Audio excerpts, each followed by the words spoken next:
Ég heiti Brynjar Þór Vigfússon. Og ég heiti Guðrún Lilja Dam Guðrúnardóttir. Og við vinnum ull.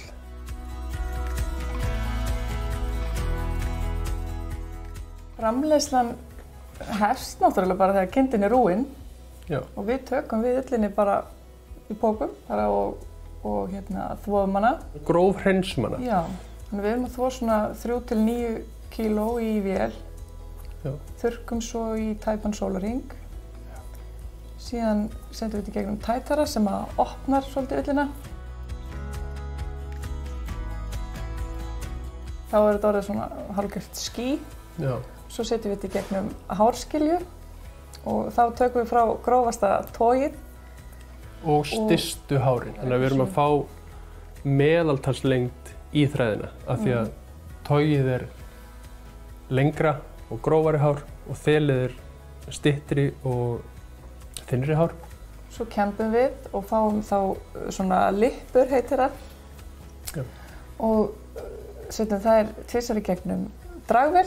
Hún greiðir svona svolítið úr þannig að þetta verður svona jöfn lippa. Og þá er hún tilbúin í gegnum spunavélina. Já.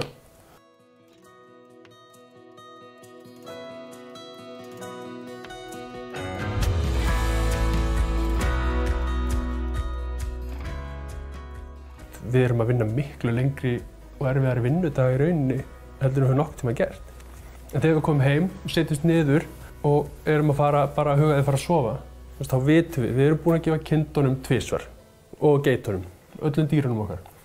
Við erum búin að vera í ullafvinnslunni og selja eitthvað, skilurðu. Við erum búin að búa til vöru, selja hana frá okkur. Við markaðssettum hana. Við bjuggum til alla heildina í kringum okkur. Af því að bærinn heitir það sem hann heitir og við byggðum í kringum það. Við erum komin þetta langt. Það er búið að vera í meira en ár bara þvílík vinna og svo geta loksins sýnt aðeins hvað við erum komið með. Og það var allir alveg mjög ánægðir sem komu.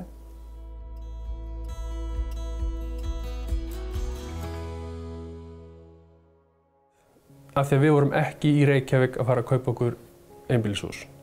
Við höfum kannski alveg dottið þar vel inn. En bankar höfðu ekki áhuga á fólki sem var með ólausa hugmyndum, sauðfjárbúskap og ullafvinnslu. Okkur langaði kannski að bjóða upp á kaffi, sko. Það sem að Byggðastofnun hjálpaði okkur með að þeir höfðu væntanlega, hugsa ég, stutt eitthvað svona ferli áður og tekið á móti einhverjum rugluðum hugmyndum áður, sko.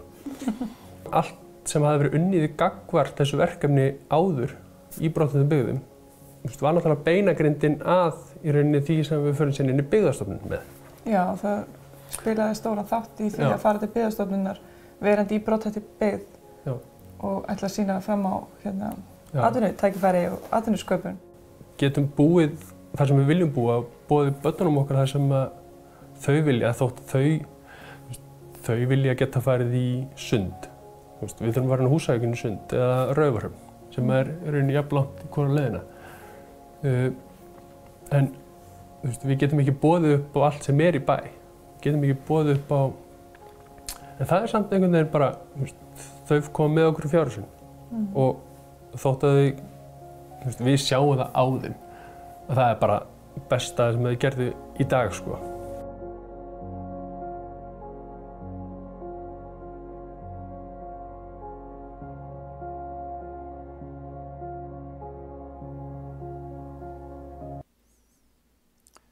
Ráðherra, ágætu fundarmenn, ég býð ykkur öll velkomin á þennan ársfund Byggðastofnunar sem er nú haldinn sem fjarfundur vegna heimsfaraldurs COVID-19 og segi hér með fundinn settan. Fundurinn verður með þeirri nýbreytni, auk þess að vera fjarfundur, að inn á milli dagskráratriða verða stuttar kynningar sem sjónvarpsstöðin N4 hefur síðan að taka saman og jafnframt sjá starfsmenn N4 útsendingu fundarins. Það má kannski halda því fram að rekstur Byggðastofnunar hafi verið í nokkuð föstum skorðum á árinu, en þó margt sem gæti velt því áliti úr sessi. Það er fyrst að telja að starfsmenn stofnunarinnar, eins og flestir aðrir, þurft að breyta verklagi sínu, stærstan hluta starfsársins og vinna að heiman eða skipuleggja starf sitt upp á nýtt á forsendum sóttvarnareglna. Í öðru lagi þá flutti stofnunin starfsstöð sína frá Ártorgi og hingað í hið nýja og glæsilega hús stofnunarinnar sem bæði stjórn og starfsmenn hlakka til að geta vígt með formlegum hætti og boðið til fagnaðar þegar því umsátus ástandi sem COVID-19 vírusin hefur valdið verður aflétt. Í þriðja lagi voru verkefni á lánasviði að því leyti óvenjuleg að mikil vinna var lögð í að veita frystingu lána vegna tekjufalls fyrirtækja og í ferðaþjónustu og á þróunarsviði var sömuleiðis óvenju mikil vinna lögð í greiningu og framkvæmd mótvægisaðgerða.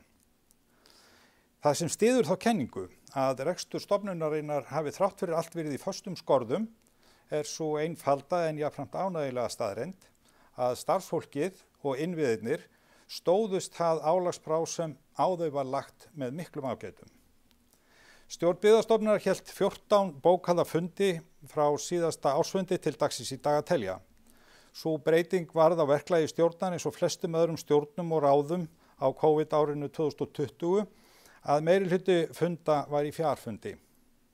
Haldnir voru 11 fjarfundir og 1 nærfundur var haldinn í júní í gömlu starfsstöðinni að Ártorgi 1 en 2 fundir náðust síðan hér í nýja húsinu í ágústmánuði áður en önnur bylgja faraldursins hamlaði slíkum fundarhöldum. Í mars var svo búið að skipuleggja nærfund en þegar þriðja bylgjan reis í faraldrinum var honum breytt í fjarfund líka.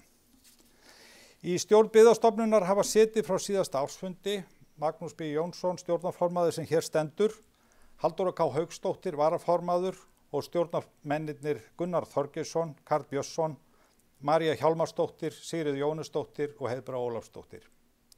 Varamenn komu ekki inn á fund á starfsárinu og má kannski segja að fjarfundarformið hafi orðið til þess að gera stjórnarmönnum auðveldara að sækja fundi þegar ekki þurft að taka heilan dag í fund og ferðalög.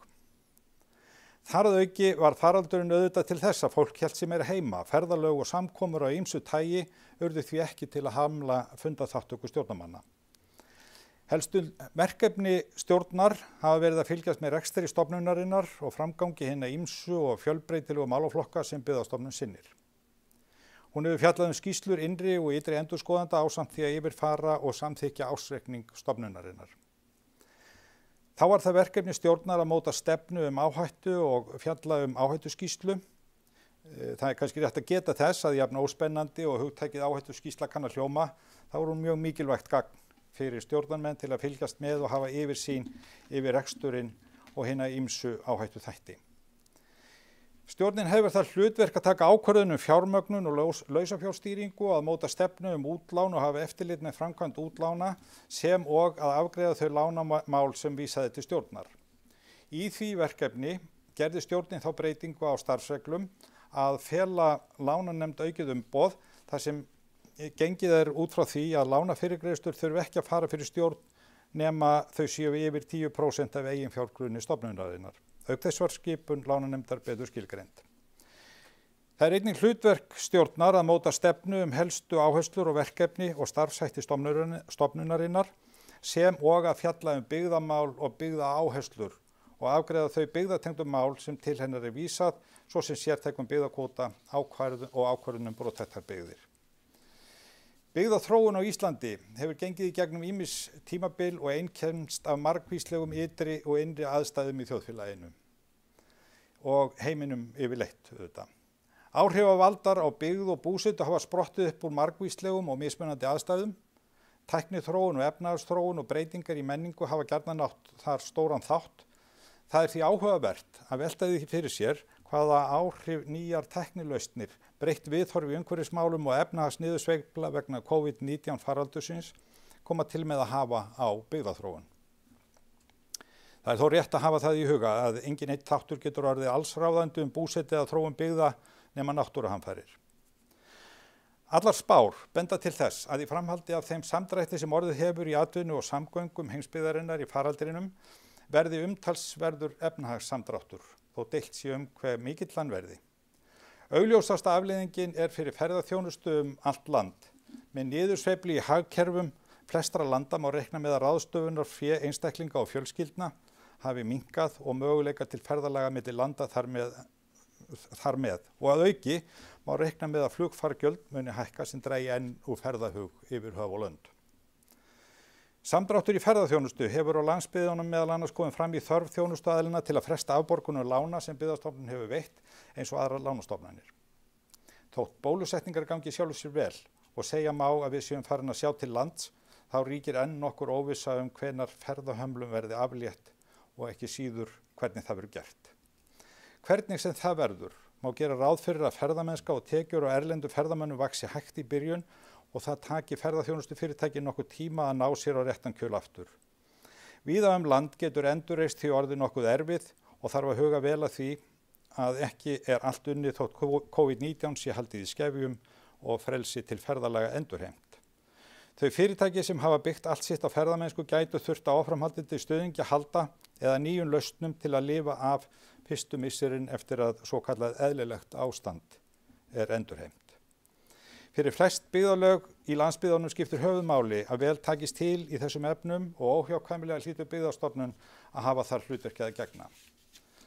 Það oft sagt að í öllum hörmungum felist tækifæri. Í því ástandi sem heimsfaraldur COVID-19 olli á síðastliðnu ári þurftu nánast allir að takast á við meiri eða minni breytingar á daglegu lífi.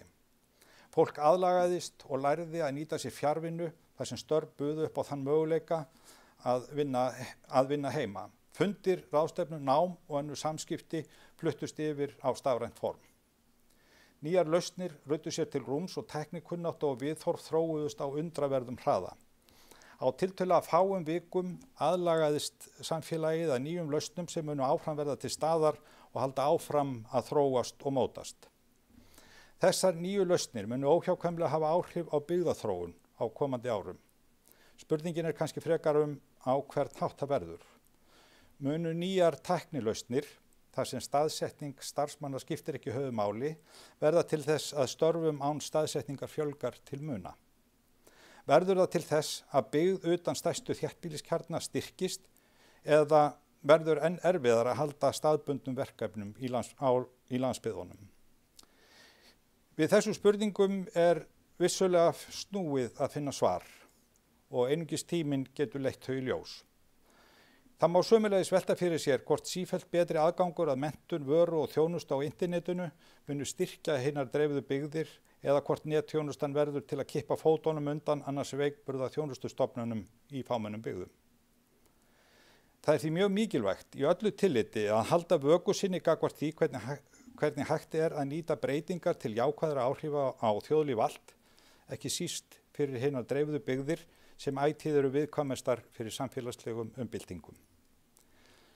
Allt í heiminum hverfult, orti skáldið Jónas, og það hefur þótt sannast vel síðan ritað var. Hverfuleikinn hefur síðustu áratugi meðal annars birst okkur í þeim breytingum á vistkerfi jarðar sem við höfum skynjað og fengið vísindalegar ábendingar Við verðum vör við breytingar á veðrakerfi jarðar og höfum tengt það við gróðurhúsaáhrif í lofthjúpnum. Við fáum fréttir af gífurlegri plastmengun í hafi og viðvarandi umhverfisslysum, mengun lands og ágangi á náttúrugæði. Vitundarvakning orðin að bæta þurfi vistkerfið á öllum sviðum og stjórnvöld mestallan heim hafa gert samþykktir eða gengist undir samninga úrbætur.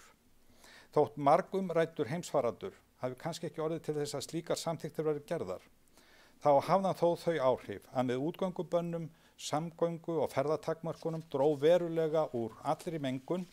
Í stórborgum uppgötvaði fólk bláan himinn og hrein vötn og mælingar á loftmengun sýndu umtalsvert betra ástand. Það má því reikna með að viðhorf til umhverfismála hafi tekið jákvæðum breytingum og almenningur muni gera meiri kröfur til umhverfisvænna lausna. Hvarvetna munu slíkar lausnir verða hluti af byggðaþróun, þar sem landnýting og mannlíf verður skoðað í nýju ljósi. Íslenskar landsbyggðir hafa yfir að ráða miklu landi við höfðatölu og löngum ströndum við stór hafsvæði. Það hlýtur því að verða eitt af byggðaverkefnum framtíðarinnar að takast á við varðveislu þeirra gæða sem í þessu felast og þróa byggð og mannlíf á sjálfbæran jákvæðan hátt.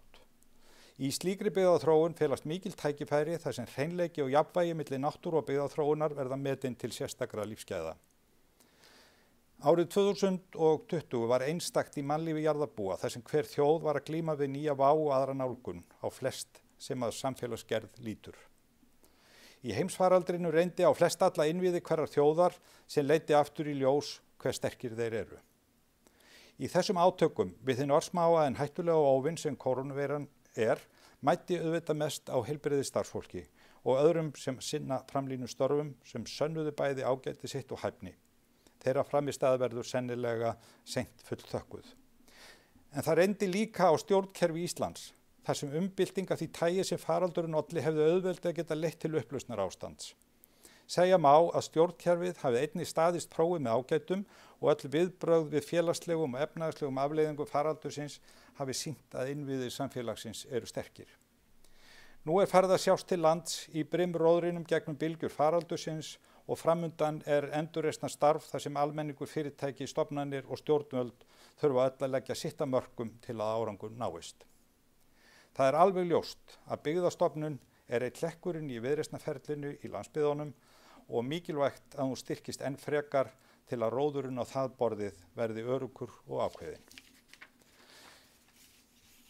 Góðir fundarmenn, eins og ég kom að í upphafi, þá þurfti starfsfólk Byggðastofnunar að fást við breyttar aðstæður eins og flest allir í þjóðfélaginu.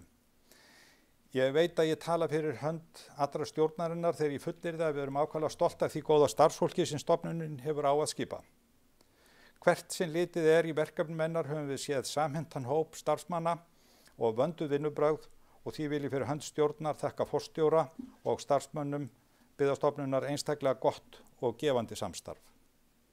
Það eru forréttindi að starfa með jafn öflugum og samhentum hópi þar sem málefnaleg nálgun viðfangsefna og fagmennska höfð að leiðarljósi. Ég held að það sé óhætt að fullyrða að Byggðastofnun sé gott dæmi mikilvæga stofnun sem hefur hreinlega blómstrað á landsbyggðinni. Ég vil þakka stjórn Byggðastofnunar fyrir ánægjulegt samstarf og sömuleiðis vil ég þakka Sigurði Inga Jóhannssyni, samgöngu- og sveitarstjórnarráðherra og starfsfólki ráðuneytisins fyrir gott samstarf og þann mikla áhuga sem þau sýna byggðamálum.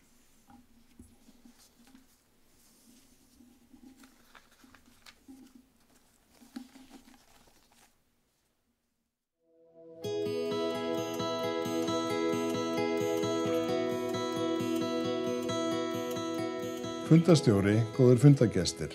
Það verður að segjast að það heldur fátæklegt lífið þegar maður hittir eins fáa og raunin hefur verið síðasta rúma árið. Faraldurinn hefur sett okkur fastar skorður, en hann hefur líka neytt okkur til að hugsa upp nýjar leiðir í samskiptum sem margar hverjar hafa reynst vel og munu í framtíðinni nýtast áfram og jafnvel spara töluverða fjármuni í ferðir milli heimshluta, landshluta, bæjarhluta, já jafnvel hæða. Það þetta með alfaraleiðina. Hún ekki bara þar sem maður spyr Geiri í kvikmyndinni Börn náttúrunnar þegar dóttir hans talar við hann samskipti þeirra hafi ekki verið mikil í gegnum tíðina. Þetta stórfengleg mynd hjá Friðriki Þór Friðrikssyni enda var hún tilnefnd til Óskarsverðlauna á sínum tíma. En það þetta með alfaraleiðina. Hún þar sem maður og við finnum fyrir því núna á þessum tímum sem heimsfaraldurinn hefur sett mark sitt á að alfaraleiðin hefur breyst. Hún liggur nú inn á hvert heimili. Og þótt við söknum þess vissulega að geta ekki setið saman á stórum ráðstöfnum eins og þessari, þá búum við að því að á síðustu árum hefur verið lyft grettistaki í ljósleiðaravæðingu landsins alls með Íslandi ljóstengt, sem ég kallaði í grein minni árið 2013 ljós í fjós. Þessi háhraðatenging sem yfirstígur hindranir veðurs og fjalla hefur gert okkur lífið bærilegra í kófinu. Það líka eitt af því sem við tökum jákvætt út úr þessu ástandi að þröskuldarnir sem hafa heft verkefni eins og störf án staðsetningar hafa verið pússaðir niður og eina fyrirstaða nú í huga stjórnenda hjá stofnunum hins opinbera og fyrirtækjum landsins. En það kemur og munum við leggja okkar af mörkum til þess að fólk geti sest að þar sem því líkar best og unnið nálagt heimili sínu þótt það sé fjarri höfuðborginni. Fyrir nokkru síðan, nánast eilífð finnst mér því það var fyrir faraldur, satt ég ráðstefnu byggðamál í Aþenu. Þar var mikið það sem á ensku nefnt megatrend og lýsti sér í þessum miklu flutningum úr dreifbýli og minna þéttbýli í stóru borgirnar. Eitt af mínum hjartans málum í stjórnmálum hefur verið að berjast gegn þessari þróun. Ekki af því að ég sé einhver óvinnur höfuðborgarsvæðisins, síður en svo og þvert á móti, heldur vegna þess að ég vil að fólk geti búið sér líf þar sem því líður best og þurfi ekki bara að fylgja straumnum, þangað sem hann liggur sterkastur. Það snýst mín byggðastefna að styðja við byggðir allt land með því að auka atvinnutækifæri og tækifæri til menntunar hringinn í kringum landið. Við upplifum ægikraft náttúrunnar á ýmsan hátt. Heimsfaraldur, eldgos, snjóflóð, aurskriður, óveður. Við Íslendingar þekkjum þennan kraft, eyðileggingarmátt og sköpunarmátt náttúrunnar, oft á sama tíma. Við höfum brugðist við þessum krafti náttúrunnar með því að byggja varnargarða, tryggt fjarskipti og raforkukerfi og við höfum, síðast en ekki síst, lagt mikla áherslu á að efla þekkingu okkar á þessum náttúruöflum. Þessi byggðaþróun, þessir miklu fólksflutningar til stórborgana eru hins vegar ekki náttúrulögmál. En líkt og með náttúruöflin verðum við að viðurkenna straumana, kvikuhólfin og veirurnar til þess að geta brugðist við. Við verðum að efla þekkinguna á því hvers vegna fólk færi sig, hvaða aðstæðum það sækist eftir, hvernig það sér sína framtíð fyrir sér. Við eigum vísindafólk sem hefur helgað sig rannsóknum á byggðamálum, en mín skoðun sú að við þurfum að gefa slíkum rannsóknum meira vægi til að geta tekist á við þá staðreynd að á Íslandi búa 64% íbúa á höfuðborgarsvæðinu, en til samanburðar búa 36% íbúa Danmerkur á Kaupmannahafnarsvæðinu, 30% íbúa Noregs á Óslóarsvæðinu og 26% íbúa Finnlands á Helsingisvæðinu. Hugsa mætti sér að Byggðastofnun fengi í framtíðinni stærra hlutverk í því að stækka þennan þekkingargrundvöll. Þessi öfgakennda staða sem við búum við hér hefur leitt til þess að umræða byggðamál hér á landi hefur tilhneigingu til að kristallast í andstæðunum höfuðborgarsvæði versus landsbyggð. Það í mínum huga augljóst að slík einföldun, slík andstöðugreining slæm og engum til gagns. Við viljum öll að það sé byggð allt land. Það engin ágreiningur. Samspil þéttbýlis og dreifbýlis ein af helstu áskorunum og viðfangsefnum á sviði byggðaþróunar og mjög mikilvægur þáttur í því að byggja upp sjálfbær byggðarlög. Dreifbýli og þéttbýli eru ekki andstæður og við þurfum að forðast að líta þannig á það. En í staðinn nýta styrkleika þéttbýlismyndunar og styrkja samspil við aðliggjandi dreifbýlisvæði í þeim tilgangi að bæta grunnþjónustu. Við eigum að styðja við sérstöðu einstakra svæða í þágu þeirra og landsins alls. Mannlíf, menning og blómlegt atvinnulíf aðdráttarafl fyrir fólk og fyrirtæki hvaðanæva að. Þetta samspil þéttbýlis og dreifbýlis sem og stuðningur við sérstöðu einstakra svæða styrkir samkeppnishæfni landsins alls og þannig hagsmunamál okkar allra. Byggðamál eru þverlægur málaflokkur sem snertir flesta, ef ekki alla, málaflokkar ríkisins. Því byggðaáætlun gott og mikilvægt tæki til að tengja saman opinberar áætlanir og það ríkir góð sátt byggðaáætlun í samfélaginu. Segja má að byggðamálin eru loksins orðin alvöru málaflokkur. En það var ekki litið þannig á þau fyrir nokkrum árum. Þá þóttu þau jafnvel bara óþörf eða í besta falli frekar púkó. Lögum samkvæmt skal endurskoða byggðaáætlun á 3 ára fresti og sú vinna nú á lokametrónum enda verða 3 ár liðin frá samþykkt hennar nú í júní. Ég hef lagt mikla áherslu á að samhæfa byggðaáætlun eins og kostur við aðrar áætlanir ríkisins sem skipta miklu máli fyrir byggð í landinu. Sem dæmi má nefna heilbrigðismál, menntamál og orkumál, en allt eru þetta stór byggðamál.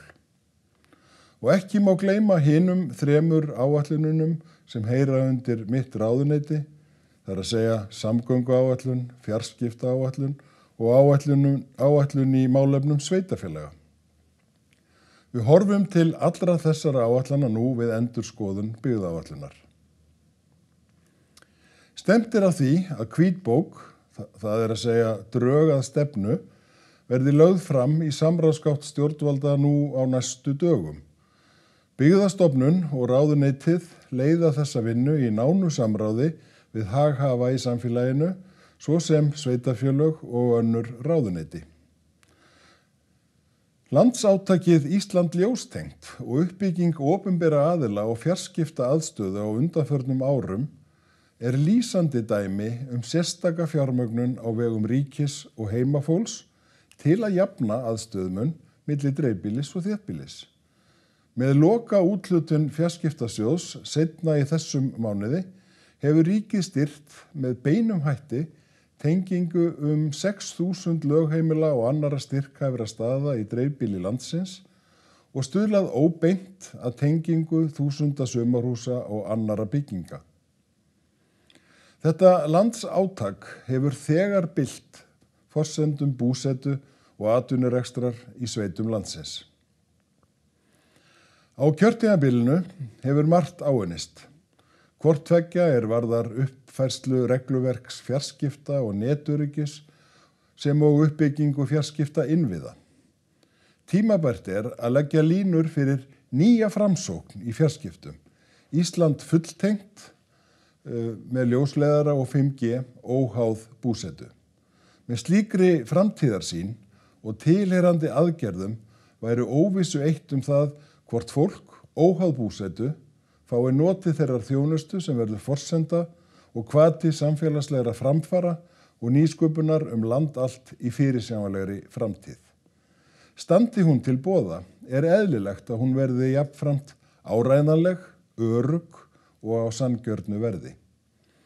Ég man eftir því að hafa fyrir nokkru síðan lesið grein mannauðsmál fyrirtækja þar sem rætt var við forstjóra veitingasölukeðju í Bretlandi. Það hafði vakið mikla athygli hvað viðhorf og framkoma starfsmanna keðjunar voru jákvæð og starfsmenn hefðu hærri starfsaldur en í sambærilegum keðjum. Forstjórinn var spurður hvað olli þessu, hvernig stefna fyrirtækisins í mannauðsmálum væri frábrugðin öðrum. Hann sagði að stefnan væri frekar einföld. Þau legðu sig fram að ráða hamingjusamt fólk til starfa. Ég nefni þetta hér og nú af því ég held að byggðamál snúist ekki síst hamingjufólks. Störf án staðsetningar frábær viðbót við möguleika okkar til að breyta byggðaþróuninni, en fleira verður auðvitað að koma til og þar leika stórt hlutverk hinnar stóru byggðaáætlanir míns ráðuneytis, samgönguáætlun, fjarskiptaáætlun og sveitarstjórnaráætlunin, að ekki sé nú talað áætlanir í mennta- og heilbrigðismálum. Fólk á að geta valið sér búsetu þar sem því líður vel og í umhverfi sem gerir það hamingjusamt. Og hamingja eins og við vitum öll, bráðsmitandi og hefur áhrif á umhverfi okkar, framlag okkar í vinnu og þar með á verkefnin og útkomu þeirra. Ég trúi því að það sé bjart framundan í byggðamálum Íslendinga. Við höfum gert byggðaáætlun að alvöru áætlun sem mark á tekið. Þó svo að áætlunin sé ekki stór í krónum talið, þá gerum við okkar besta til að tengja hana við áætlanir annarra ráðuneyta, svo sem ráðuneyti heilbrigðis, mennta og atvinnumála. Enda innan þessara ráðuneyta stórar byggðaáætlanir, þó þær heiti öðrum nöfnum. Við kappkostum að samhæfa byggðaáætlun sem mest þessum áætlunum og leggja þannig áherslu á mikilvægi byggðamála í sem flestum málaflokkum ríkisins. Byggðastofnun er öflug stofnun.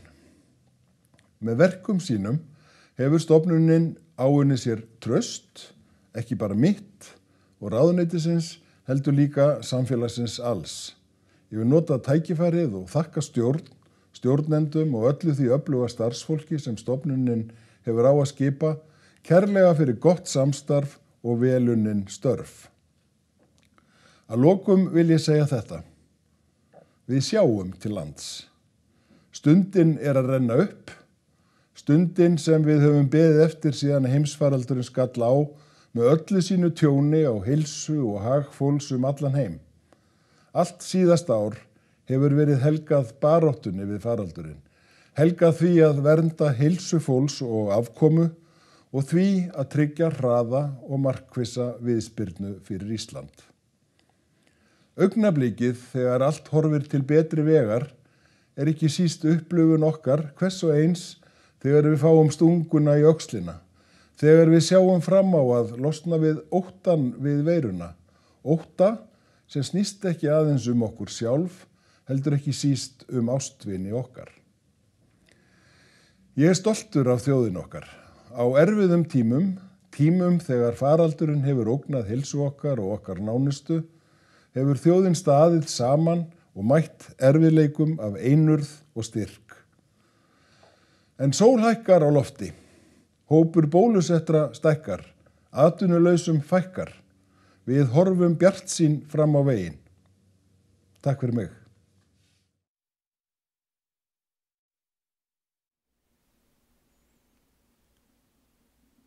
Ágætu ársfundagestir.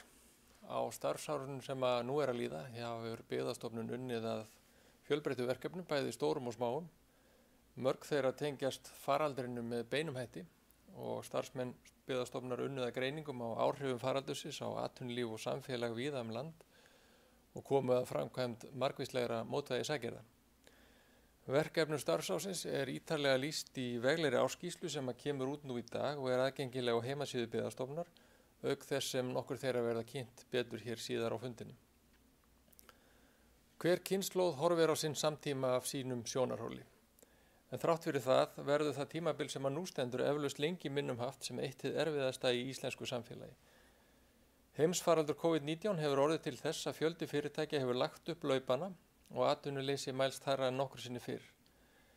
Harðast bitnuðu áhrif faraldursins auðvitað á ferðaþjónustunni sem að hafði síðan aftur áhrif á aðrar atvinnugreinar og fyrirtæki sem að hafa haft tekjur af sölu, vöru og þjónustu til ferðaþjónustu fyrirtækja. Störfum hefur fækkað talsvert og mikið atvinnuleysi mælst. En vorið færist nú stöðugt nær og bjartsýni og trú á framtíðina eykst í samræmi við gang bólusetninga. Þó óvissan sé enn mikil er smátt og smátt að birtast skýrari mynd af áhrifum faraldursins á atvinnulíf og samfélag. Það er margt sem bendir til þess að allra svartsýnustu spárnar hafi reynst of neikvæðar og ljóst er að aðgerðir stjórnvalda og Seðlabankans hafa haft mikið að segja til að draga úr neikvæðum áhrifum. Miklu mun þó skipta að velgangi að koma ferðaþjónustunni í fullan rekstur aftur.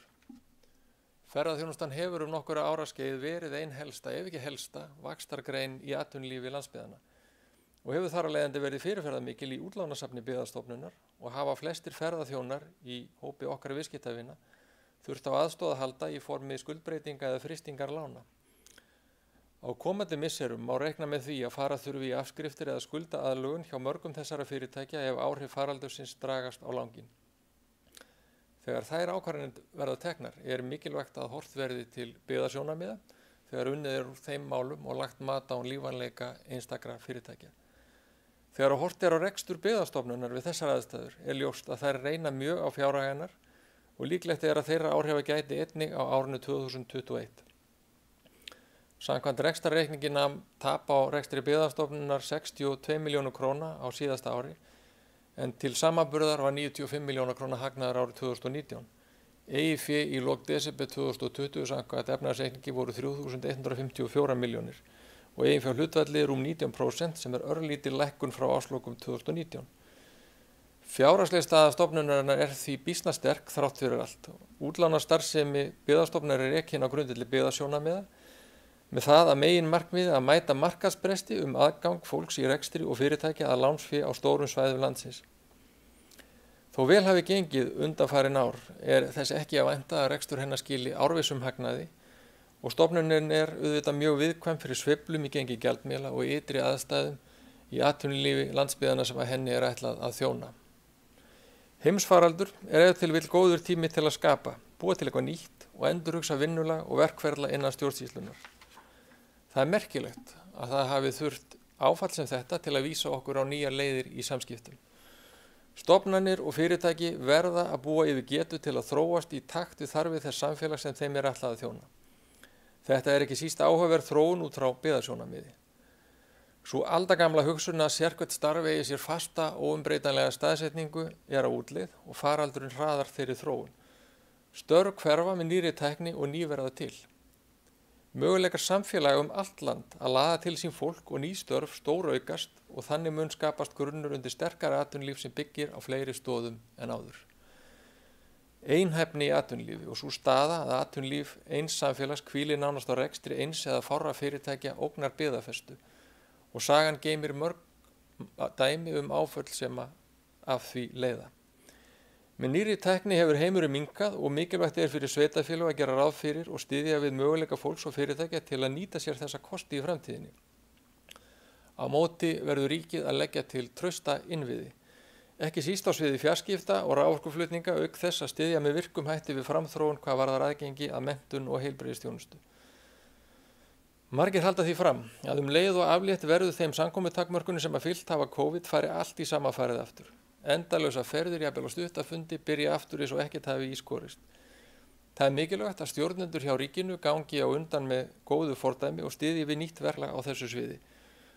Kostirnir ekki síst að þannig fæst auðvitað mun betri nýting á vinnutíma fólks auk þess sem kolefnisfótspor jafnir í fyrirtækja sem ríkisstofnana minnkar.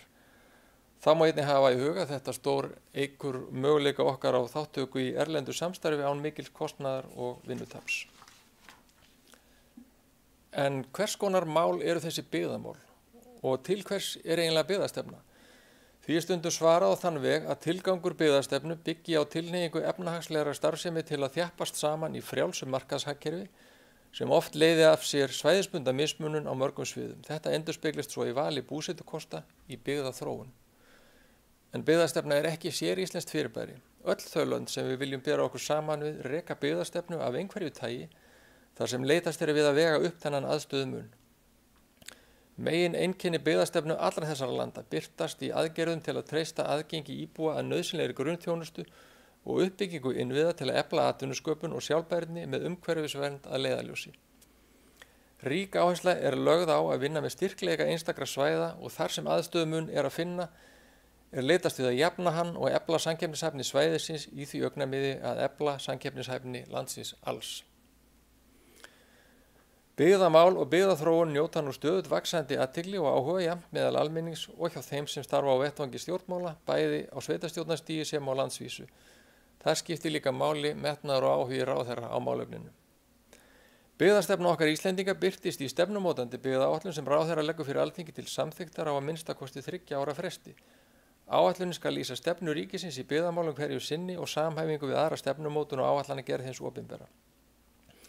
Byggðaáætlun skal hafa megin markmiði að jafna tækifæri allra landsmanna til atvinnu og þjónustu, jafna lífskjör og stuðla að sjálfbærri þróun byggðarlaga land allt. Sérstaka áherslu skal leggja á svæði sem búa við langvarandi fólksfækkun, atvinnuleysi og einhæft atvinnulíf. Til að árangur náist þá þurfa allir þættir stjórnsýslunar að vinna náið saman. Við búum að mörgu leyti við flókna stjórnsýslu þar sem oft skortir yfirsýn.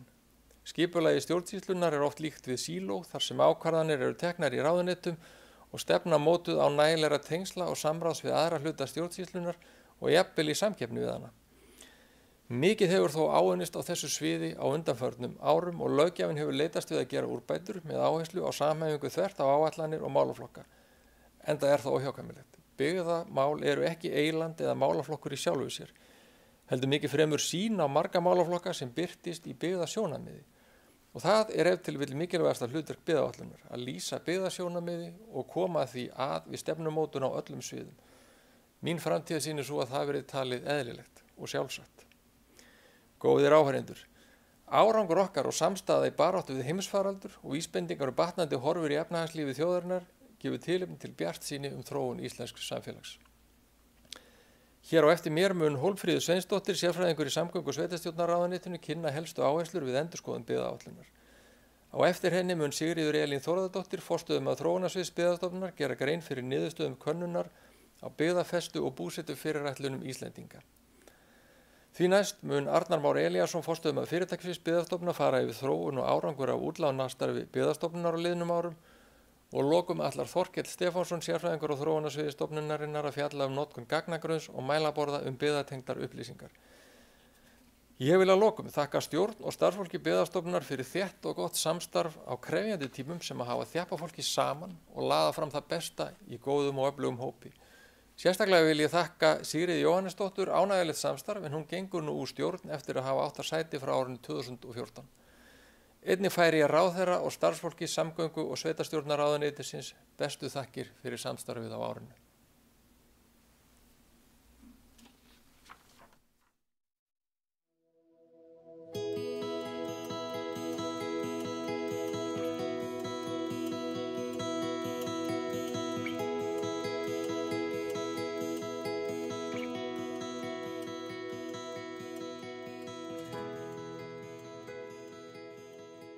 Ég heiti Guðrún Rannveig Björnsdóttir og á verslunina Urðaraugarhöfn og búin að reka hana í 26 ár núna í júní.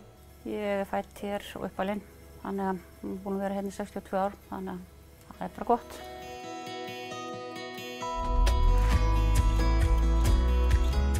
Líka bara þegar ég byrja þá náttúrulega búa hérna 400 manns. Það fer niður 120 og er núna kannski kringum 200. Þannig að þetta er náttúrulega búið rosalega rússipanni. Væri með búð í kjallarinn hjá mömmu og pabba og svo eftir að við byggðum þá var ég með verslun í bílskúrnum.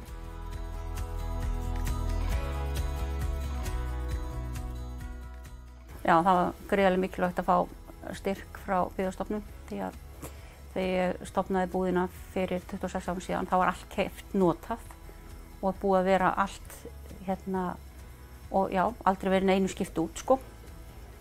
Dökkbrúnar, eldgamlar hillur frá Hagkaupum eða einhvers staðar. Að núna er búðin bara eins og ný og reyndar ekki búin að klára allt en svona miklu léttar yfir henni, allt miklu bjartara og svona léttar yfir henni. Já, þetta er bara skipt öllu máli sko.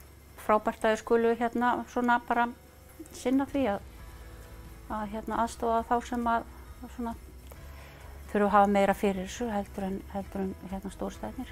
Það er rosalega mikið rennir í að ferðamönnum í venjulega árferði, eða það er mikið af útlendingum sem sagt. Og þeir skilja nú ekki mikið eftir sig eins og Íslendingarnir. Ég hef aldrei átt gott sumar og COVID-sumarið mikla.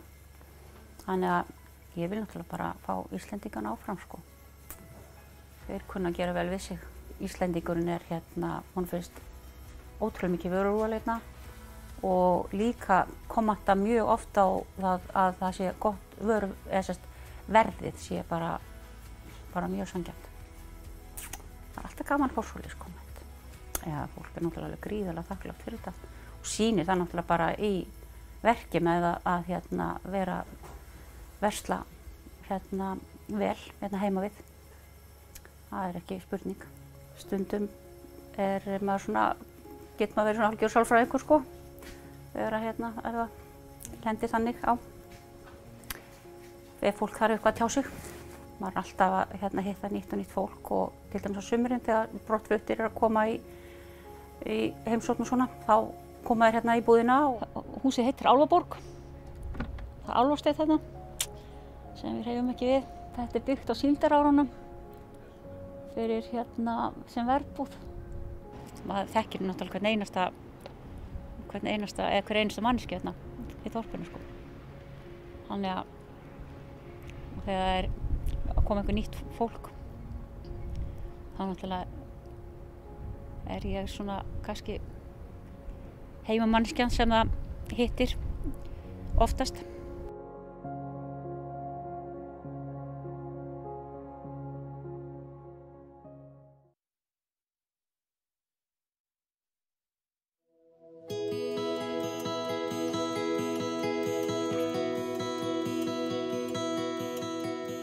Komiði sæl.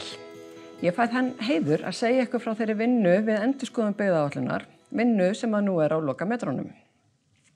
Samkvæmt lögum byggðaáætlun og sóknaráætlanir þá skal ráðherra leggja á að minnstakosti 3 ára fresti fyrir Alþingi tillögu til þingsályktunar stefnumótandi byggðaáætlun til 15 ára í senn og svo aðgerðaráætlun til 5 ára. Núgildandi byggðaáætlun var samþykkt samhljóða á Alþingi í júní 2018 og ráðherra ber því að leggja fram endurskoðaða áætlun eigi síðar en í júní á þessu ári. Vinna með endurskoðunina hófst með fundi í Hafnarfirði fyrir ári síðan og í desember síðastliðinn fór grænbók, það er að segja stöðumat, í samráðsgátt stjórnvalda og við stefnum að því að hvítbók, það er þá drög að stefnu, það er í samráðsgáttina á allra næstu dögum. En hvað eru byggðamál? Kannski er einfaldara að svara hvaða mál eru ekki byggðamál. Byggðamál eru þverlægur málaflokkur sem snertir þannig öll ráðuneyti og flesta málaflokka ríkisins. Unnið eftir þeirri skilgreiningu að byggðamál eru öll viðfangsefni sem hafa áhrif á lífsgæði og samkeppni landshluta, svo sem búsetu, atvinnu og nýsköpun, þau snúa að eflingu samfélaga, félagsauðs, atvinnulífs, menntunar, menningar, velferðarmála, samgangna og fjarskipta. Það er því fátt okkur óviðkomandi. Víð skilgreining og þverlægur málaflokkur kallar á mikið samráð og mikla samhæfingu. Það er eitt af markmiðum laga byggðaáætlun og sóknaráætlanir að auka samráð. Samráð á milli ráðuneyta, samráð innan hvers landshluta og samráð á milli stjórnsýslustigana. Þá skal byggðaáætlun lýsa samhæfingu við aðra stefnumótun og áætlanagerð hins opinbera. Stýrihópur stjórnarráðsins byggðamál hefur það hlutverk lögum samkvæmt að efla samhæfingu og tryggja aðkomu allra ráðuneyta að undirbúningi byggðaáætlunar.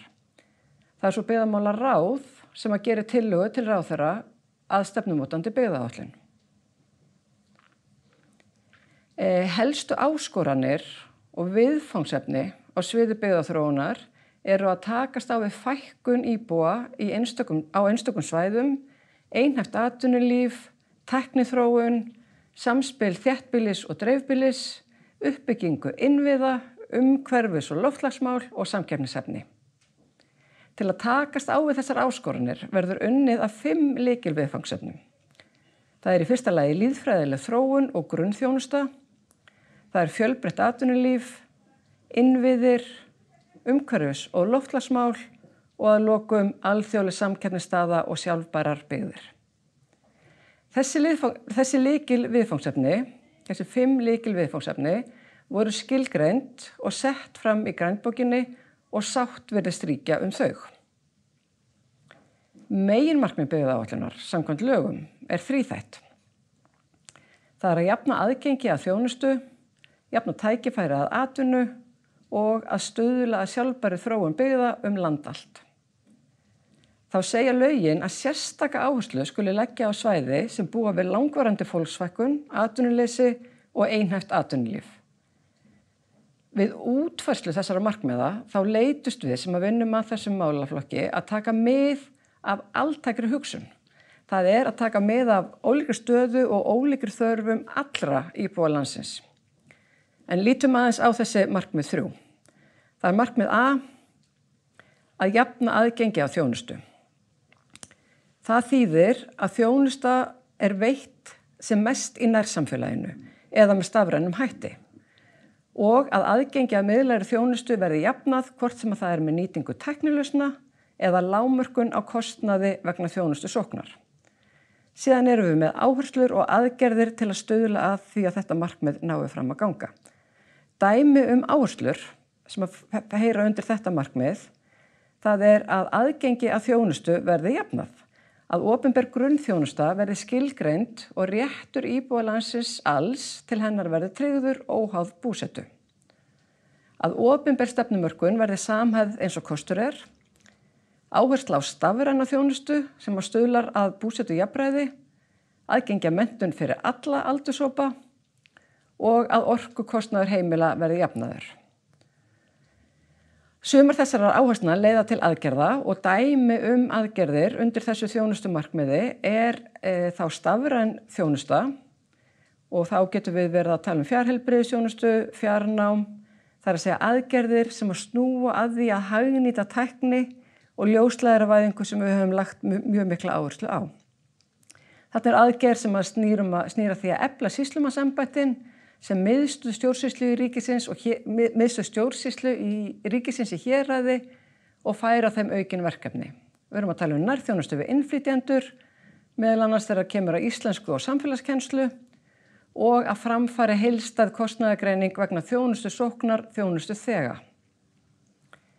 Markmið B, að jafna tækifæri til atvinnu, það felur meðal annars í sér að bæta innviði svo sem fjarskipti, samgöngur og öryggi í raforkumálum, að stoðkerfi stuðlega nýsköpun og frumkvöðlastarfsemi og að tækifæri til starfa hjá hinu opinbera og einkaaðilum óháð búsetu verði jöfnuð. Dæmi áherslur undir þessu markmiði, það meðal annars áframhaldandi uppbygging innviða, að skapa fjölbreytt og verðmætt störf land allt og við viljum að öll störf sem ekki eru staðbundin í eðli sínu að þau verði þá skilgreind án staðsetningar og að nýrri starfsemi ríkisins verði komið fyrir utan höfuðborgarsvæði þar sem að kostur á. Í þessu sambandi má nefna á að það ójafnræði í dag á dreifingu opinberra starfa samkvæmt tölfræði frá Byggðastofnun. Efla nýsköpun land allt og nýta það stoðkerfi sem að fyrir í landshlutunum, efla skapandi greinar sem vaxandi atvinnuveg land allt. Dæmi aðgerðir undir þessu markmiði, þar leggjum við til að það verði gerð greining á atvinnusókn, hvað það í rauninni margir sem að sækja vinnu langan veg frá heimili og þetta í rauninni forsenda þess að skoða megi hvort að beita megi hagrænum hvötum í þessu sambandi. Aðgerð sem að snýr að eflingu nýsköpunar á landsbyggðinni, stefnumótun og hlutverk menningarmiðstöða og svo aðgerðir sem stuðla fjölgun atvinnutækifæra á landsbyggðinni og þar erum við með 3 beinar aðgerðir sem að snúa að því. Markmið C, sem þá að stuðla að sjálfbærri þróun byggða land allt. Skilgreining á því markmiði að stuðla að sjálfbærni byggða land allt felur meðal annars í sér styrkingu efnahags, félags og umhverfislegra þátta, eflingu sveitarfélaga, bætt aðgengi að grunnþjónustu, fjölbreytt atvinnulíf og blómlega atvinnustarfsemi í menningarmálum og afþreyingu sem tekur mið af ólíkri stöðu og þörfum íbúa. Og aftur komum við inn á dæmi annars vegar áherslur og hins vegar aðgerðir. Dæmi áherslur, það að vinna með fjölbreytileikann og lýðfræðilega þætti á borð við kyn og aldur og þau tækifæri nýtt sem að felast í mannauðnum í hverju byggðarlagi, sérstaklega þeim sem fólkin í fjölmenningarlegu samfélagi. Við viljum að styrkleikar einstakar svæða verði greindir og gætt að samspili dreifbýlis og þéttbýlis. Þá leggjum við til að nýta ívilnanaheimildir nýrra laga menntasjóð námsmanna til endurgreiðslu námslána vegna tiltekinna námsgreina og svæða. Og líka að skipan í opinbera nefndir endurspegli búsetu dreifingu á landinu. Dæmi aðgerðir undir þessu markmiði, þar eru með borgarstefnur, að skilgreina hlutverk Reykjavíkur og höfuðborgarsvæðisins og hlutverk Akureyrarsvæðisins gagnvart almennri byggðaþróun í landinu. Þarna aðgerð sem snýr að umhverfis- og loftslagsmálum, eflingu hringrásarhagkerfisins, opin framhaldsskóli sem þá gátt á allt fjarnámsframboð fyrir ungmenni, þannig að þau geta lengur verið í heimabyggð og bætt landnotkun sveitafélaga í þágu loftslagsmála og byggðaþróunar. Samhliða þeirri vinnu sem við höfum verið í núna varðandi endurskoðun byggðaáætlunar hefur verið unnið tilraunaverkefni undir leiðsögn forsætisráðuneytisins þar sem að hugað hefur verið sérstaklega að kynja- og jafnréttissjónarmiðum. Byggðaáætlun ríður á vaðið hvað þetta varðar en gert ráð fyrir því að innan skamms að þá verði það megin reglan að samþætta kynja- og jafnréttissjónarmið við allar opinberar áætlanir. Það von okkar sem að vinnum að byggðamálunum að það sama muni gilda þann málaflokk. Það að þau verði samþætt við aðrar opinberar stefnur og áætlanir áður en langt líður. Að lokum þetta, hvítbókin, drög að stefnu, þau fara núna í samráðsgátt á næstu dögum. Ég vil nota tækifærið og hvetja alla þá sem hafa áhuga á byggðamálum að kynna sér vel þessa hvítbók og endilega að skila inn umsögn hana. Þessu sögðu upp góða stundir og gleðilegt sumar.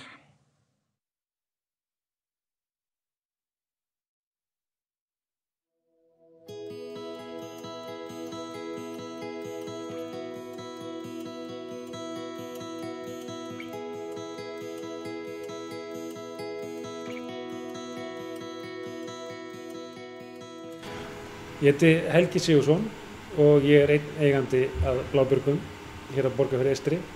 Auður Vala Gunnarsdóttir heiti ég og ég annar eigandum að Blábjörgum. Hér að Blábjörgum að þá rekum við sem sagt gistuhús og íbúðir og við erum með veitingastað og heilsulind. Og erum einnig að fara að opna hérna brugghús. Já, þetta byrjaði nú bara þannig að við komum hérna helgar, foreldrar auðvitað áttu hús hérna. Við döldum hérna helgar og kunnum svo bara vel við okkur og leiði vel hérna og sáum við sem bara frysthús sem stóð hérna og var í niðurníðslu og enda með því að við gerum bara tilboð í húsið og fengum það og þannig byrjaði nú bara ævintýrið 2006 og svo svona hlóð þetta bara utan á sig. Sko það bara ofsalega gaman að vera hér og byggja upp fyrirtæki á þessu stað. Og við finnum að við erum að gefa samfélaginu mikið. Þetta samfélag í brothættu byggðum. Þannig að okkar helsta markmið að byggja fyrirtæki sem skila störfum inn í samfélagið. Og það svona verið okkar svona leiðarljós í gegnum allt saman að byggja upp bara gott fyrirtæki sem veitir fólki atvinnu, fá fólk heim. Til dæmis núna erum við með 6,5 starfsskildi hérna. Ef maður tekur meðaltalið svona þegar maður tekur sumarstarfsmennina með þá þetta kannski svona 9 störf yfir árið. En markmið okkar að fjölga þessum heilsastörfum. Við byrjum bara strax á því að vera með opið allan ársins hring. Ákveðum bara að láta reyna á það. Því að veita þjónustu bara líka stór hluti af því að reka fyrirtæki. Og það hefur verið að skila sér jafnt og þétt í gegnum árin. Þetta svona ákveðin þrjóska. En ég tel að bara eftir svona 2 ár getum við verið jafnvel komið 8 til 10 heilsastarfsskildi hér. Við byrjuðum 2006 að gera við byggjubúsið og opnum síðan gisti heimilið sjálf 2011 og alltaf hverju ári byggðum við og bættum við herbergjum og íbúðum og veitingastað og heilsulind og svo bara staðan þannig að það var bara alltaf fullt í gistingu og við gátum ekki tekið við fleiri fólki í heilsulindina og síðan í COVID þá bara ákveðum við að fara aðeins í hugmyndavinnu í stað þess að loka bara og gera ekki neitt. Þá voru bara hugmyndavinnu við hjónin og starfsmennirnir líka og þá bara komið niðurstaðan að stækka og bæta við og reyna að keyra þetta aðeins áfram og við ætlum að byrja núna í haust að stækka við gistinguna, bæta við herbergjum sem með baði og þetta frábæra útsýni út sjóinn og einmitt líka stækka heilsulindina með það sem við ætlum að bjóða upp á náttúruböð og bjórböð og svona meiri þægindi í heilsulindinu. Þetta skiptir miklu máli fyrir þetta framtíðarverkefni. Hingað til höfum ekki þurft að leita ánáðu lánastofnunina, þetta bara unnið þetta hægt og rólega, alveg frá upphafi, þetta tekið nokkuð ár. Og núna bara þetta verkefni það stórt og þetta vinnast það hratt að við þurftum að fá fjárveitingu í þetta. Og það sem Byggðastofnun gerir að gera okkur kleift að klára þetta verkefni með sæmd. Aðrar lánastofnanir höfðu nú lítinn áhuga á þessu og aðalega það út af verðmæti eigna svona út á landi. Nýbygging út á Borgarfirði lægra metin heldur en nýbygging til dæmis á Suðurlandi. Og það gerir aðalum svo erfitt fyrir að fá fjárveitingu á þessum almenna markaði. En Byggðastofnun hjálpar til varðandi þetta og gerir okkur kleift að vinna þetta.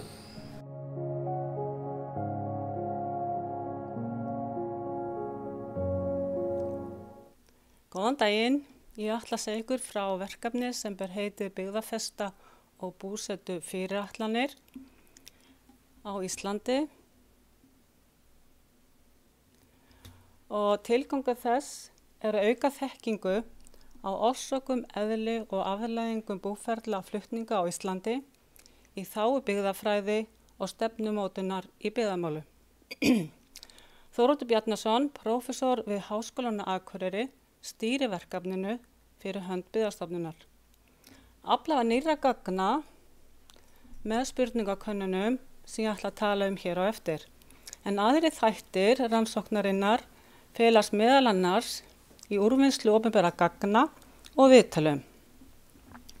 Leitað var skýringa á byggðafestu og búsetu fyrirætlunum og þáttakendur voru spurðir ástæðu þess að ætla að vera kyrt eða flytja á brott.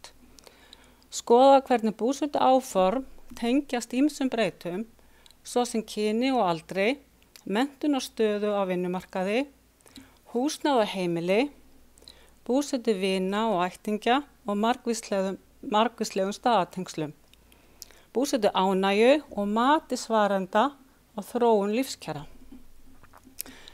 Búið að birta nokkrar fræðigreinar og áfangaskýrslur og halda nokkrar kynningar. Stefnt að ljúka verkefninu í nóvember á þessu ári með útgáfu rits sem lýsir þá stöðu þekkingar á sviði byggðamála á Íslandi í alþjóðlegu samhengi sem getur þá orðið undirstaða frekari rannsókna og stefnumótunar á sviði byggðamála. Ég ætla að segja ykkur nánar frá þessum spurningakönnunum og það var framkvæmt spurningakönnun meðal íbúa í strjálbýli í öllum landshlutum í 56 bæjum og þorpum og það eru rauðu punktarnir á kortinu í stærri þéttbýlistöðum og á höfuðborgarsvæðinu og það eru þarna bláu punktarnir. Þáttaka var bara nokkuð góð en alls tóku rúmlega 17.400 íbúar þátt í þessu verkefni með okkur. En konurnar voru aðeins duglegri að svara en karlarnir og þó sérstaklega í bæja- og þorpakönnunni.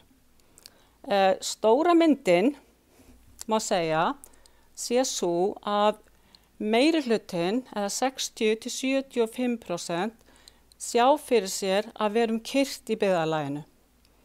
15–20% voru óákveðin en 16–12% sögðu líklegt að þau myndu flytja en 4–11% sögðu það mjög líklegt en nokkuð munur var á búsetuáformum eftir landshlutum og stærð byggðakjarna. Þegar litið til þeirra 8% svarenda sem ætla mjög líklega að flytja úr sveitum landsins var hlutfallið hæst 16% meðal svarenda í strjálbýlinu á Vestfjörðum en næst lægst 6% á Suðurlandi og á Vesturlandi.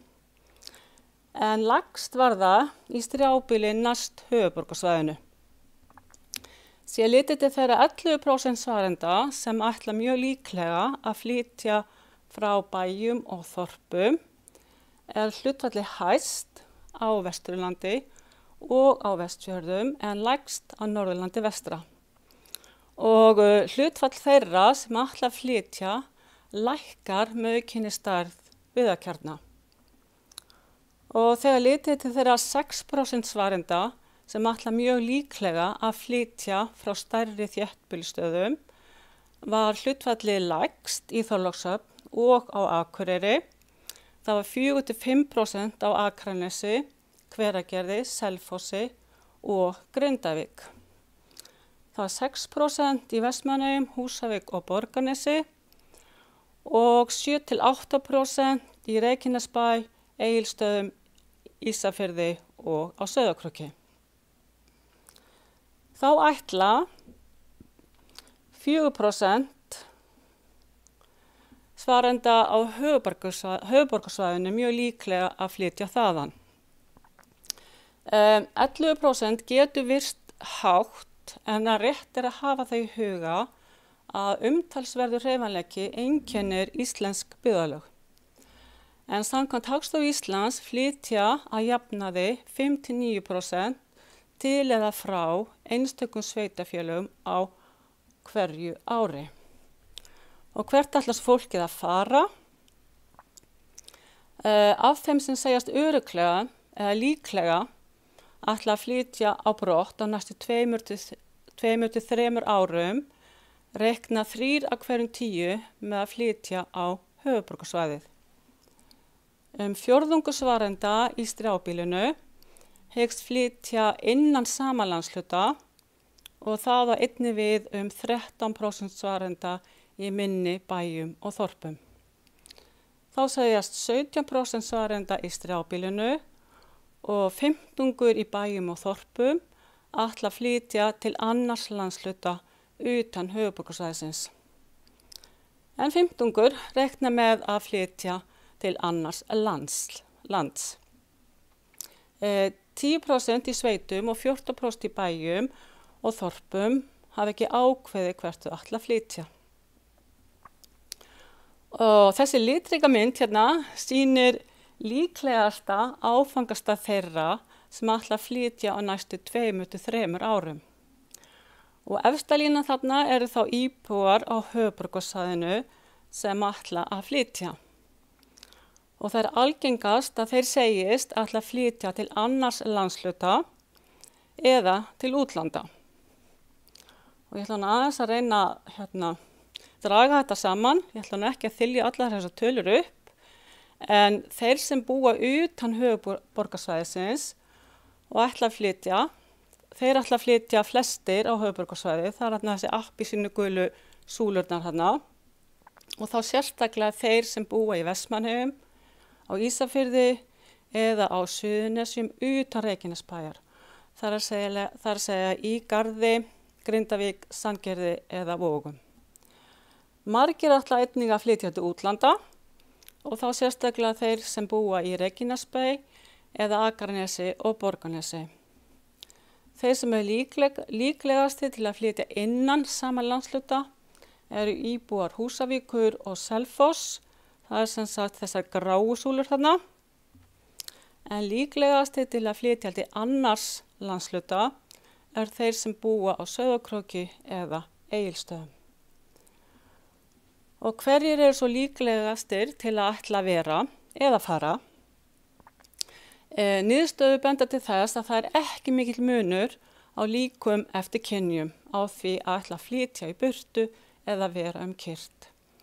Hins vegar er yngra fólkið í meiri hluta í þeim hópi sem hyggst flytja búferlum á næstu árum og kannski má segja eins og vera ber. Búsetta nánustu ættingja og bestu vina hefur sterk tengsl við fyrirætlanir að vera kyrrt eða flytja þangað sem fjölskylda og vinir búa. Þeir sem eiga alla eða flesta ættingja og bestu vini í sama byggðarlagi eru ólíklegri að ætla að flytja en þeir sem eiga fáa eða enga ættingja og vini í byggðarlaginu. Framtíðarsýn íbúa er samofin búferla flutningum. Þeir sem telja að lífskjör sín verði betri í náinni framtíð eru mun ólíklegri til þess að ætla að flytja á næstu árum en þeir sem telja að lífskjör sín versni. 13% þeirra sem telja að lífskjör sín versni segir mjög líklegt að þeir ætli að flytja á móti 5% sem telja að þau batni. En íbúar landsins eru ekki einsleitur hópur og fólk flytur af margvíslegum ástæðum. En nálægð við vini og fjölskyldu og atvinnutækifæri eru mikilvægustu ástæður þess að þáttakendur segjast ætla að flytja. Aðgengi að heilbrigðisþjónustu, menntunartækifæri og aðgengi að menningu og afþreyingu skora einnig hátt sem og aðgengi að verslun og þjónustu. Einnig menntunartækifæri, barna og aðgengi að íþrótta- og tómstundastarfi hafa mikil áhrif á búsetu fyrirætlanir. En þátttakendur voru líka spurðir, þeir sem ekki ætla að flytja, helstu ástæðu fyrir áframhaldandi búsetu. 68% segja gott samfélag sé þáttur sem skiptir miklu máli fyrir áframhaldandi búsetu í byggðarlaginu. Meiri hluti þátttakenda finnst jafnframt kyrrð og ró, hreint loft og nálægð við vini eða fjölskyldu, lítil umferð og möguleikar til útivistar skipta miklu máli. Þá skipta atvinnutækifæri miklu máli og ódýrt eða gott húsnæði og að fólk upplifi sig öruggt. Þessi búsetuþættir skipta miklu máli fyrir byggðafestu í landsbyggðunum og þeir virka líka sem seglar á íbúa á höfuðborgarsvæðinu sem segjast ætla að flytja þaðan. Niðurstöður sýna fram á mikinn hreyfanleika í byggðarlögum á Íslandi. Aðeins 70% svarenda eru rótföst í þeim skilningi hafa hvergi annars staðar búið ævina, þar að segja þegar að þessar kannanir fóru fram. Rúmlega helmingur íbúa á höfuðborgarsvæðinu hefur búið annars staðar á Íslandi. 57% svarenda í stærri þéttbýlisstöðum hefur búið á höfuðborgarsvæðinu og það á einnig við 65% íbúa í bæjum og þorpum. Helmingur svarenda í sveitum landsins hefur búið á höfuðborgarsvæðinu og þá hefur rúmlega þriðjungur búið erlendis tíma. Grunnstefið við endurskoðun byggðaáætlunar að byggðastefnan leiði til jafnvægis í byggðum landsins. Atvinnu og menntunartækifæri, heilbrigðisþjónusta og aðgengi að menningarviðburðum og aðgengi og erfiðar samgöngur eru helstu ástæður þess að fólk segist ætla að flytja á brott. Á þessa búsetuþætti lögð sérstök áhersla við endurskoðun byggðaáætlunar. Mögulegt að stafræn þróun næstu ára og möguleikar sem fylgja fjarnámi, fjarheilbrigðisþjónustu og störfum án staðsetningar muni leiða til meira jafnvægis í þróun byggða allt land. Stafræn þróun hefur mikil áhrif á hvernig við vinnum, hvar við vinnum og hvar við viljum eiga heima. Í byggðaáætlun einnig aðgerðir sem miða að því að styrkja byggðafestu landsbyggðanna sem felst meðal annars í fjölbreyttri náttúru og friðsæld og öruggu og heilsusamlegu umhverfi sem nauðsynleg forsenda fyrir sjálfbæru og réttlátu samfélagi. Búsetusagan bendir til þess að framtíð byggðarlaga velti ekki á því að enginn flytji á brott, heldur því hvort sumir snúi tilbaka og hvernig tekið á móti nýjum íbúum og hve gott að búa í samfélaginu. Takk fyrir.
góðan dag. Arnar Már heiti ég og starfa sem forstöðumaður fyrirtækisins Byggðastofnunar. Ég ætla að renna í gegnum útlánastarfsemi stofnunarinnar síðustu ár og þá þróun sem átt sér stað á þeim ættvangi. Þetta eru nokkuð margar glærur og naumt skammtaður tími þannig að ég renni hratt yfir það sumar. En fjöldi lánsbeiðna til Byggðastofnunar hefur sveiflast töluvert í gegnum tíðina. Þannig bárust stofnuninni tæpar 140 umsóknir árið 2008 en þeim fækkaði svo ört í kjölfar fjármálahrunsins áður en þeir fóru að taka við sér að nýju árið 2013 og þeim hefur svo fjölgað jafnt og þétt frá þeim tíma og voru tæpar 160 talsins á síðasta ári sem met í sögu stofnunarinnar og sýnir það miklu eftirspurn sem fyrir lánunum er. Nú línan á myndinni sýnir samþykktar hlutfallið, það að segja að árið 2010 voru 45% umsókna samþykktar á meðan 70% þeirra voru samþykktar á síðasta ári. Þetta hefur vitanlega leitt til þess að stækkunin á lánasafninu hefur verið mikil síðustu árin. Það hefur þannig farið úr tæpum 9 milljörðum í 18 milljarða í dag fyrir utan tímabundi stökk við gengisfall krónunar árið 2008 og mikla lækkun í kjölfar þess með gengisstyrkingu og svo afskriftum eftir fjármálahrunið. Hér svo skipting á lánasafninu eins og það leit út áramótin á milli landshluta og atvinnugreina. Landbúnaður stærsta einstaka atvinnugreinin með 7,5 milljarð í kjölfar mikilla útlána síðustu ára, helst tengdum endurbótum á kúabúum annars vegar og kynslóðaskiptum í landbúnaði hins vegar. Ferðaþjónusta fylgir svo á eftir með 5 milljarða í útlán eftir mikla uppbyggingu innan greinarinnar síðustu ár. Nú hins vegar svo viðkomið að 75% þessara lána eru í frystingu eða einhvers konar greiðslufrestun vegna tekjubrests í kjölfar heimsfaraldursins sem að vonandi horfir nú fyrir endan á. Með tilliti til landsvæða mest af lánum á Suðurlandi og Norðurlandi vestra og önnur landsvæði nokkuð jöfn þar á eftir. Stundum kemur upp svo umræða hvort að lánveitingar til fólks og fyrirtækja eigi ekki vera veittar af hefðbundnum fjármálastofnunum á einkamarkaði eingöngu. Hlutverk Byggðastofnunar fyrir landsbyggðirnar að sjá til þess að á öllum stöðum sé aðgengi að lánsfé á markaðskjörum. Þannig hafa sveiflur á efnahagsástandi verulega áhrif á lánsvilja fyrirtækja á einkamarkaði, auk þess sem að byggðir sem eru hvað fjærst stórum kjörnum hafa átt erfitt með aðgengi að fjármagni á samkeppnishæfum kjörum. Einstaka atvinnugreinar hafa einnig átt undir högg að sækja í landsbyggðunum með tilliti til aðgengis af fjármagni og má það nefna nýsköpun sérstaklega en einnig verkefni sem stuðla að umhverfisvernd og ýmsar greinar landbúnaðarins. Það því hvorki tilgangur nýja markmið Byggðastofnunar að vera í samkeppni við aðrar fjármálastofnanir lánveitingar heldur að vera til staðar í þeim jaðartilfellum sem að falla illa útlánastefnu bankana hverju sinni og veita þar með íbúum landsins alls möguleika á fjármagni til góðra verkefna. Þannig svo aðstöðumunur sem myndast hefur á milli aðila á stórum markaðssvæðum og minni, jafnaður án styrkja eða beinna fjárútláta af hálfu hins opinbera. Þetta heppilegri og sanngjarnari leið til að mæta þessum aðstöðumun en beini styrkir, enda fjármunir þannig aðeins veittir í góð og arðsum verkefni og veittir á markaðskjörum. En lánaflokkarnir eins og þeir eru í dag byggja miklu leyti á samkomulagi sem stofnunin gerði við European Investment Fund á síðasta ári. Sjóðurinn í eigu Evrópubankans og Evrópusambandsins og á Ísland aðild í gegnum EES-samningin. Hlutverk þessa sjóðs að veita fjármálastofnunum bakábyrgðir á lánum veittum til jaðarverkefna og falla byggðasjónarmið Byggðastofnunar þar vel undir. Samningurinn veitir stofnuninni 50% bakábyrgð á vissum lánaflokkum sem að lækkar áhættuna af lánveitingum og gefur þar að leiðandi þann möguleika að veita í þeim betri kjör en áður hefur þekkst með tilliti til hámarksveðsetninga. Stofnunin hefur því uppfært og útbúið nýja lánaflokka út frá þessu samkomulagi. Og fyrst að nefna landbúnaðinn en samkvæmt búsetukönnuninni sem að LSK fór yfir hérna áðan telja 40% bænda ólíklegt og jafnvel útilokað að börn eða aðrir fjölskyldumeðlimir taki við jörðinni þegar þeir hætta í búskap. Fyrir þessu liggja vafalítið margar ástæður. En okkur þykir mikilvægt að finna leiðir til þess að auðvelda kynslóðaskipti í landbúnaði og tryggja áfram búsetu í sveitum landsins. Ungum bændum hefur reynst erfitt að kaupa bújarðir með hefðbundnum 75% lánum, enda oft mjög dýrar fjárfestingar að ræða. Umhverfið var þannig að við kaupa á 100 milljóna króna bújörð þurftu ungir bændur að leggja fram 25 milljónir af eigið fé. En með kynslóðaskiptalánunum heimiluð alltaf 90% veðsetning sem að lækkar eiginfjárkröfuna í þessu 100 milljóna króna dæmi niður í 10 milljónir sem að gerir heildarfjármögnunum mun auðveldari. Fyrsta lánið úr þessum lánaflokki var svo veitt til ungra hjóna sem að keyptu kúabú í Hörgárdal síðasta haust og þarna sjáðu mynd úr bændablaðinu sem var tekin af því tilefni. Nú græn lán, mikil áhersla nú á umhverfisvernd. Þetta má lesa úr fjölmörgum verkefnum heimsmarkmiða Sameinuðu þjóðanna. Þetta má lesa úr ríkisstjórnarsáttmálanum, úr aðgerðaáætlun í loftslagsmálum, grænum skrefum í ríkisrekstri og svo framvegis og framvegis. Stofnunin hefur því ákveðið að veita 90% lán einnig til verkefna sem með einum eða öðrum hætti stuðla að umhverfisvernd.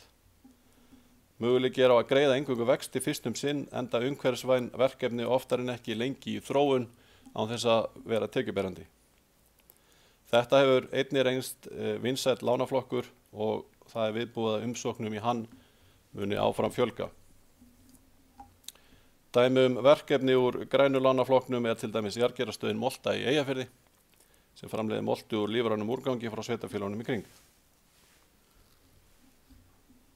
Það oft reynst erfitt fyrir vinnslur og útgerðir í minni sjávarbyggðum að fá fjármagn í sína starfsemi. Vinnslurnar iðulega lágt metnar til veðsetningar sem að gerir eiginfjárkröfuna háa. Með tilkomu þessa ábyrgðakerfis COSME hefur stofnunin því sett á laggirnar sérstaka lánaflokk til að aðstoða fyrirtæki í þessum sjávarbyggðum með alltaf 80% lánum. Í síðustu viku var til dæmis samþykkt lánveiting í lánunum Byggðastofnunar vegna uppbyggingar fiskvinnslunar í Hrísey sem að brann á síðasta ári og auk fjármögnunar til kaupa á nýjum bát og kvóta. Konur hafa í gegnum tíðina sótt lán til stofnunarinnar í mun minna mæli en karlar og við viljum að sjálfsögðu bregðast við þessari þróun með einhverjum hætti. Rannsóknir hafa sýnt að konur séu að jafnaði áhættu fælnari en karlar og óleiklegri til þess að taka á sig sjálfskuldarábyrgðir. Stofnunin stofnaði því lánaflokk eingöngu fyrir konur sem sérstakur fyrir þær sakir að ekki krafist trygginga fyrir lánum upp að alltaf 5 milljónum króna.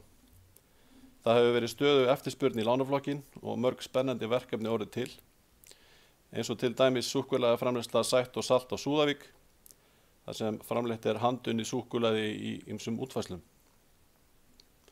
Á YouTube innslag frá N4 frá því á síðasta ári þessa vinnslu fyrir þá sem að hafa áhuga að kynna sér hana betur. Nýsköpunarlán settum við af stað árið 2017 til þess að bregðast við erfiðu aðgengi frumkvöðla í landsbyggðunum að lánsfé. Oftar en ekki eru nýsköpunarverkefni fjárfrek fyrst sinn og nokkur tími í að þau skili tekjum. Og þessi flokkur því sérstakur á þann hátt að veita algert greiðsluleysi fyrstu 2 árin og að greiddi séu eingöngu vextir næsta ár og eftir. Þetta gert svo að ung sprotafyrirtæki eigi auðveldar með að komast af þróunarstigi og inn í tekjuberandi tímabil án þess að glíma við afborganir af lánum á sama tíma. Gott dæmi lán úr þessum lánaflokki framleiðsla á fæðubótarefnum og jarðhitakísli á Suðurnesjum og reynslan hefur sýnt að svona fyrirtæki eiga oft erfitt með að nálgast fjármagn með hefðbundnum leiðum. En hvaða árangri skila allar þessar lánveitingar? Einn mælikvarði sem við tókum upp á síðasta ári að áætla hve mörg störf lánveitingar Byggðastofnunar væru að skapa. Úr samþykktum lánsumsóknum reiknast okkur til að 114 störf í landsbyggðunum á árinu 2020 hafi verið sköpuð með tilkomu lánveitinga Byggðastofnunar til viðbótar við þau störf sem þær viðhéldu og aðra afleidda starfsemi. Þetta eru fróðlegar og gagnlegar upplýsingar að hafa og í ár erum við jafnframt að taka saman tölur yfir störf sem viðhaldið hjá lántakendum til þess að hafa betri sýn á heildar áhrif lánveitinganna á starfafjölda í landsbyggðunum. Á heimasíðu Byggðastofnunar umsóknargátt þar sem að sótt lán með rafrænum skilríkjum. Heimasíðan leiðir umsækjendur í gegnum ferlið, þar að segja hvaða gögnum þarf að skila og hvaða upplýsingar þurfa að koma fram. Við lítum til hefðbundinna þátta við útlánaákvarðanir eins og greiðslugetu, reynslu og þekkingu forsvarsmanna og tryggingar, en ekki síður til nýsköpunargildis, umhverfisþátta og að sjálfsögðu byggðasjónarmiða. Nánar upplýsingar lánaflokkana og hvernig hægt að nálgast okkur eru á heimasíðinu okkar. Við erum alltaf að taka á móti umsóknum frá öllu landinu utan höfuðborgarsvæðisins og mig grunar að eftirspurnin verði mikil þegar að ríkið sest í kjölfar þessa heimsfaraldurs. Takk fyrir.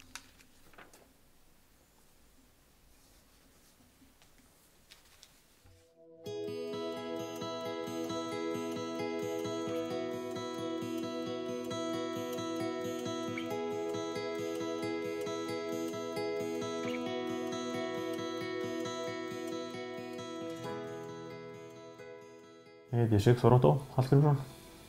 Og ég heiti Andrea Rún Andrésdóttir. Við búum á Skeggjastöðum á Skaga. Skeggjastaðir eru 10 km norðan við Skagaströnd og var aldrei verið malbikað hér út eftir og enn barist fyrir því. Pabbi byrjar að vera búskap á undan mér og svo amma og afi þar á undan og svo var langamma og langafi þar áður. Ég held ég sé 4. ættliður hérna sem úr þessar ætt af Víknættinni. Ég fæddur 89 og alla mína tíð búið hér bara og stefni að því að vera bara hér áfram og ætla ekki neitt í burtu. Þetta kostar þó nokkuð mikið en ég byrjaði nú að því að tala við bankastjórinn á Króknum og hann benti mér á Byggðastofnun og svo rauk ég beint í Byggðastofnun og þeir voru bara mjög samvinnutíðir og vildu allt fyrir mann gera. Þeir bjóða náttúrulega upp á mjög hagstæða lán í rauninni og ef maður vill þá getur maður fengið afborgunarlaust í rauninni í 3 ár nema maður borga vexti til þess að hjálpa mann að koma svona á stað sem að getur náttúrulega hjálpa mörgum. Verðið á þessari jörði í rauninni bara pabbi sem ákveður. Við fórum aldrei í gegnum eitthvað sérstakt fasteignamat eða neitt verðmat á jörðina. Það var bara pabbi, hann var látinn setja upp tölu og svo bara reyndi ég að ná peningum í það sem hún tókst. Ég kaupi sem sagt Skeggjastaðina og hálfan Álfhól sem eyðijörð hérna rétt fyrir ofan með og það sem bústofnin og allar vélar bara. Og svona það bara léleg útihús á þessari jörð. Svo í síðasta sumar þá kaupi ég restin af Álfhóli og eyði hérna jörð við hliðina á sem heitir Bakki sem að bróðir pappa átti. Og Byggðastofnun lánar fyrir því öllu líka og mjög samvinnutíðir þar. Og þær eru mín öll útihús í rauninni og mikið af heyskapnum og þetta orðin einhverju 1000 hektara sem ég kom með. Við erum með tæpar 400 kindur og þetta eitthvað losar 160 hross og eitthvað í kringum 100 nautgripir. Og svo endur og gæsir og hænur í garðinni. Geitur. Já og svo erum við einhverjar 7 geitur. Þetta náttúrulega bara stór pakki. Þetta alveg það, líka bara eins og fyrir mig að flytja frá minni fjölskyldu, hann á æðislega fjölskyldu, þannig að það reddast alltaf allt. Og það svona, það náttúrulega þarf að gera mikið, það þarf að taka í gegn húsið, það þarf að taka í gegn fjárhúsin. Það svona, það alveg ýmislegt sem það þarf að gera, sem svona fylgir þessu bara. Þetta bara að vinna og maður tekur þetta bara eftir sem maður efna á. Þetta bara lífstíl, eða ekki? Það er bara gaman ef það hægt að halda sömu ættinni alltaf á sömu jörðunum. Ef þetta búið að vera í þetta mörg ár. Það er rosalega gaman að geta haldið því við. Svo líka bara leiðilegt að sjá bæinn að fara í eyði. Það ekkert alveg kannski endilega hvað sem maður vill taka við. Svona. Það ekki hver sem kemur stekkur inn í sauðfjárbúskap og bara sem áhuga. Ég í rauninni svo eini sem hefur alltaf verið með þann hugfast að reyna að vera þetta. En svo, jú, það voru svo sem fleiri sem höfðu kannski áhuga á þessu þegar til komi. En það var allt list með góðu. Það var náttúrulega bara slöknar á því öllu ef það menn gefast upp og vil ekki taka við. Það var náttúrulega bara fyrir þetta í eyði eins og allt annað.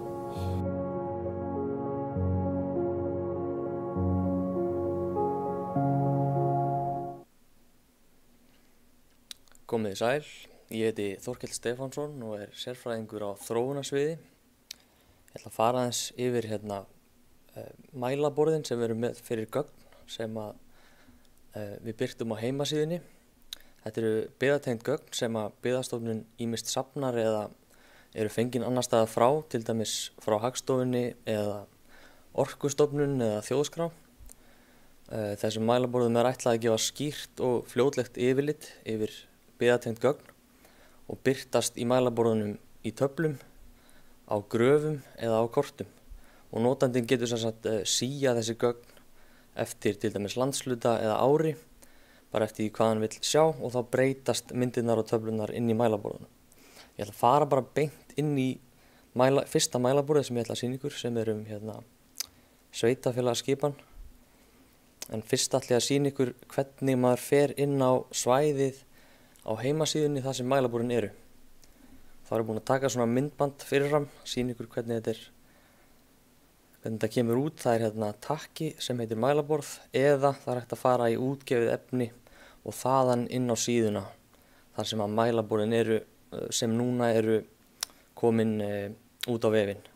Það eru fleiri mælaborð á leiðinni inn á vefinn, svona kannski í vor og í sumar, og koma þarna inn á þessa síðu þegar þau eru tilbúin. Það er náttúrulega, ég ætla að sýna ykkur aðeins hvernig þessi mælaborð virka, en það er náttúrulega best fyrir þann sem að hefur áhuga á þessum gögnum að fara þarna inn og velta þessu fyrir sér, helst í svona tölvu með stórum skjá, þannig að það geti séð mælaborðin í eins miklu detail eins og hægt er. En fyrsta mælaborðið sem ég sýni ykkur er mælaborðið yfir sveitarfélagaskipan frá 1875, en hérna er sveitarfélagaskipan sýnd eftir árum og tímabilum. Þetta eru gögn frá Hagstofunni og frá landmælingum, en þarna inn eru heiti sveitarfélaga númer og upplýsingar breytingar sýnd á korti, og ef það einhverjar breytingar verða á sveitarfélögum þá eru þau lituð á kortinu. Nú er ég hér inn á þessu mælaborði og með árið 2020 opið. Það árið eru 69 sveitarfélög á Íslandi og þeim fækkar aðeins þegar að þetta appelsínugula þarna verður til, sem er Múlaþing. Kom betur inn á það eftir. En hér er, þegar maður fer með músina yfir svæðin, þá birtast upplýsingar sveitarfélögin og sveitarfélagsnúmerin. Síðan er hægt að síja niður eftir svæðum og sjá svæðin betur á kortinu. Hér á Austurlandi voru eftir árið 2020 4 sveitarfélög. Þeirra á meðal þetta nýja Múlaþing sem var til með sameiningu 4 sveitarfélaga, og það er unni þetta sem að hægt er að gera. Það er að líka fara aftur í söguna. Við eigum þetta aftur til, eða við landmælingar ræða þetta aftur til 1875, en hér er búið að setja sem sagt öll sveitarfélög sem eru virk upp á kortið, en það breytist síðan eftir því hvaða ártal er valið. Hérna erum við með 1950 þegar fjöldi sveitarfélaga var hvað mestur á Íslandi, 229, og þá lítur þetta svona út, en þið sjáu að kortið breytist bara eftir því hvaða tímabil eða ár eru valin. Hér erum við að horfa á tímabil en ekki ár lengur. Þetta er tímabil 2011 til 2020, en þá meðal annars sameinast Garðabær Álftanesi. Þá kemur bæjarhreppur inn í Húnaþing vestra og þessar breytingar litast á kortinu. Hér erum við með 1996 til 2000 þegar mikið var í gangi í sameiningu sveitarfélaga eins og sést á þessu litrika korti. Hér erum við með 1904 til 1927, en þá voru fyrst og fremst svona uppskiptingar í gangi. En þetta litast sem sagt eftir því, ef einhverjar breytingar eiga sér stað, þá sem sagt litast þessi fletir á kortinu. Þessi grunnur er síðan notaður til að búa til næsta mælaborð sem ég ætla að sýna, en það er mælaborðið yfir íbúafjölda byggðakjarna og sveitarfélaga. Þetta eru gögn Hagstofu Íslands íbúafjölda sem eru aðgengilegar á vef Hagstofunnar, en hérna er búið að taka þetta saman og gera notandanum kleift að síja þessi gögn og sjá svona dýpra inn í þau, án þess að setja þau sjálfur upp í Excel og fikti þeim sjálfur. Þetta er sem sagt kort sem sýnir stærð byggðakjarnanna Þeir eru mismunandi stór eftir íbúafjölda og litir svæðana breytast líka aðeins eftir því hversu margir búa þar. Og síðan eru sýnd hægra megin tafla þar sem að íbúafjölda er raðað, sveitarfélaga og byggðakjarna er raðað eftir stærð þar sem að fjölmennasta kemur efst. Tölur fyrir 2021 eru væntanlegar inn á þetta mælaborð fljótlega og kannski einhverjar fleiri viðbætur. Nú erum við inn á þessu mælaborði.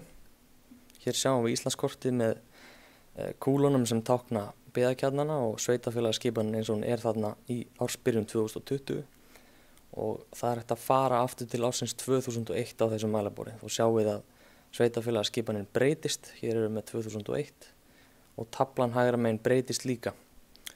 2011 lítið svona út og 2020 þá er staðan 1. janúar þessi. Þá eru 364.000 Íslendingar og þeir búa í fjölmörgum sveitarfélögum eða eitthvað í kringum 70 þegar þetta var. Og hér sjáum við þess að hægra megin íbúafjölda í fjölmennustu sveitarfélögunum og síðan fjölmennustu byggðakjörnunum. En það er líka hægt að stilla þetta í öfugaröð eða stafrófsröð eða hvað sem er. Síðan er þarna vinstra megin líka svona síja eins og var á síðasta mælaborði og ef maður ýtir á landshlutana sem þarna eru þá síjast kortið niður og breytist í samræmi við landshlutan sem er valinn. Hér sjáum við höfuðborgarsvæðið. Prófum hérna að ýta á alla hina landshlutanna. Suðurnes, Norðurland vestra og Norðurland eystra. Prófum að skoða nánar hvað gerist. Já, það er líka hægt að velja, ég gleymdi að segja það, það er líka hægt að velja nokkra í einu með því að halda inn í kontrolltakanum. En við skulum skoða núna Vestfirði bara til að sjá hvaða upplýsingar koma fram ef maður innblínir á eitt landshluta. Hérna er Ísafjarðarbær fjölmennasta sveitarfélagi með 3.800 manns. Svo koma hann í kjölfarið Vesturbyggð og Bolungarvíkurkaupstaður, alveg niður í 43 íbúa í Árneshreppi. Byggðakjarnarnir koma svo hérna fyrir neðan, Ísafjörður sjálfur er stærstur. En ef maður fer yfir flötin Ísafjarðarbæ á kortinu, þá fær maður þessar upplýsingar fyrir þetta tiltekna sveitarfélag. Það eru 5 byggðakjarnar þarna. 95,7% íbúanna býr í þéttbýli en 4,7% í dreifbýli og kynjaskiptingin kemur þarna líka. Meðalaldurinn og svo neðst kemur svona aldurspíramídi. Þessir aldurspíramídir eru líka til fyrir byggðakjarnana og þá þarf sá sem notar að bara fara með músina yfir kúlunar og þá koma upplýsingar byggðakjarnana fram. Hér höfum við Suðureyri, 276 íbúar og 7,2% íbúa sveitarfélagsins Ísafjarðarbæjar búa þar. Fáum líka kynjaskiptingu, meðalaldur og aldurspíramída. Það var sennilega ekki meira þetta mælaborð, þannig að ég fer bara beint í næsta. Það er sem sagt kort yfir húsnæði fyrir störf án staðsetningar, en það er sem sagt aðgerð í byggðaáætlun fyrir 2018 til 2024 að 10% auglýstra starfa í ráðuneytum og stofnunum verði án staðsetningar árið 2024. Upplýsingum þessar mögulegu staðsetningar var safnað með aðstoð landshlutasamtaka sveitarfélaga og núna erum við inn á kortinu 95 mögulega staðsetningar með 100 starfsstöðvar. Opnum bara kortið. Þetta er svona svipað uppsett eins og þau sem ég sýndi áðan. Hér höfum við síu vinstra megin og samtölu yfir hvert landshluta og landið allt, hversu margar staðsetningar eru þarna undir. Og þetta mun bara uppfærast eftir því sem við fáum ný gögn. Sjáum hér Vesturland og Vestfirði. En síðan er líka hægt að zooma niður á þessu korti eins og er oft hægt á kortum. Og þegar maður fer yfir punktana koma svona aðeins ítarlegri upplýsingar hverja staðsetningu fram. Hér höfum við Blönduós og ef við skoðum þá punkta sem þar eru, þá koma fram heimilisföngin, það eru eigendur, laus pláss, ýmsar upplýsingar húsnæðið sjálft, hvort að það er nettenging eða húsgögn og síðan hvernig að hafa samband við ef áhugið er á að starfa þarna. Förum bara beint í næsta.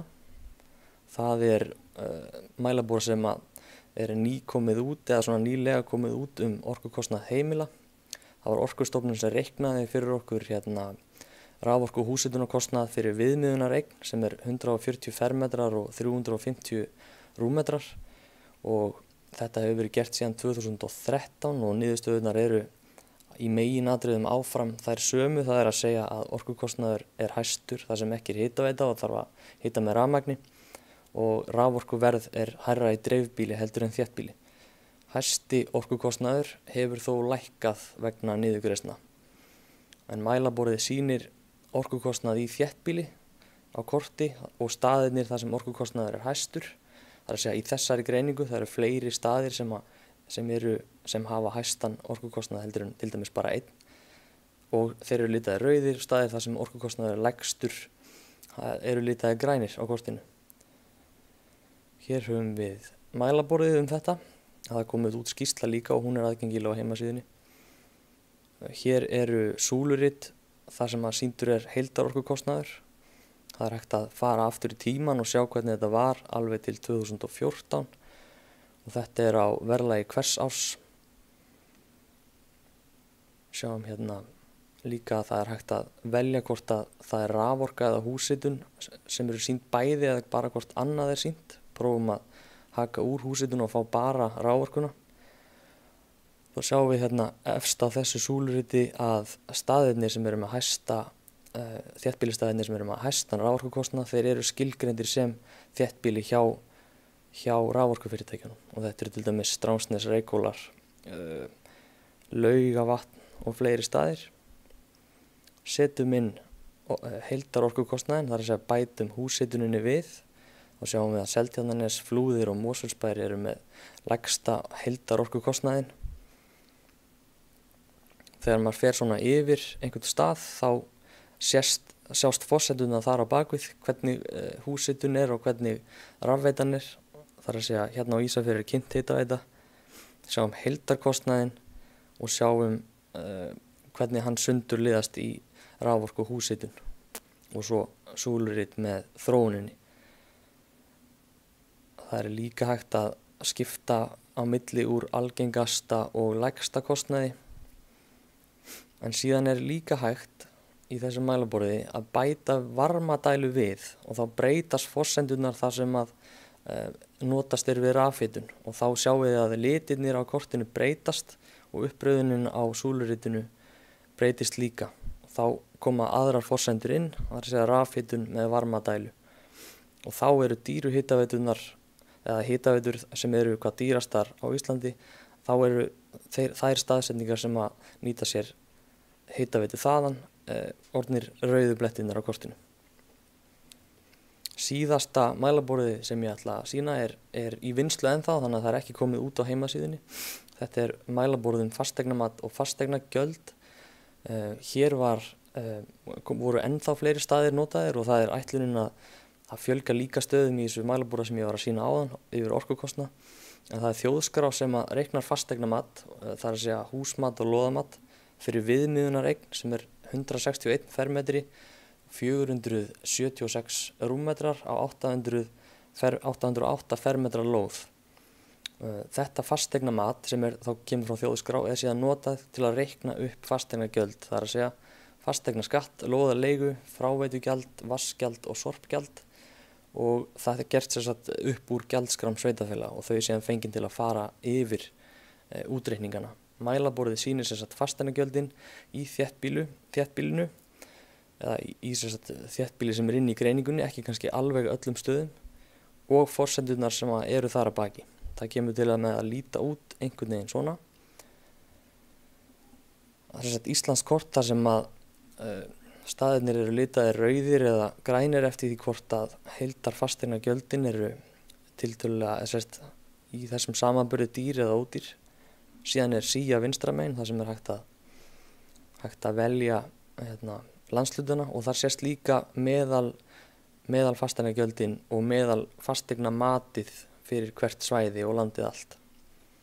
Það eins og í hinum hægt að ýta á landsvæðin og fá þá svona nánara yfirlit yfir hvert svæði. Hér hefur höfuðborgarsvæðið, það eru nokkuð mörg matsvæði inn í Reykjavík og þar hægra megin sundurliðað hvernig þessir gjaldaliðir skiptast. Sjáum hér Suðurnes og Vestfirði. Þetta verður eins og öll hinn mælaborðin langbest að átta sig á þessu með því bara fara inn á heimasíðuna og skoða mælaborðin. Hér sjáum við sundurliðun á gjaldaliðunum fyrir Egilsstaði og sem sagt hvernig þetta reiknað þar, hvernig sorpgjaldið reiknað og hvað miðað við margar sorptunnur og svo framvegis. Síðan líka hægt að síða þetta niður eftir gjaldaliðum og hér höfum við til dæmis bara gjaldaliðin fasteignaskatt, bara gjaldaliðin lóðarleigu og þá sjáum við á kortinu hvar þetta hæst og lægst og svo framvegis. Það einnig hægt að velja 2 liði í einu og sjá hvernig þeir samanlæðir koma út á þessum svæðum. En þetta var síðasta mælaborðið sem ég ætla að sýna og þá endar bara þessi kynning. Takk fyrir mig.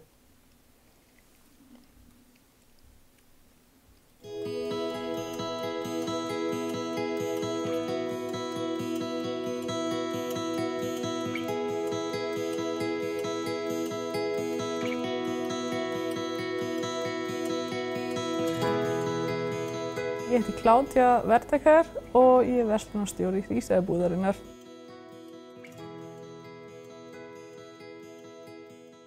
Búðin var stofnuð árið 2015 og það var gert eftir að fyrrverandi búðin hérna fór nokkrum sinnum á hausinn.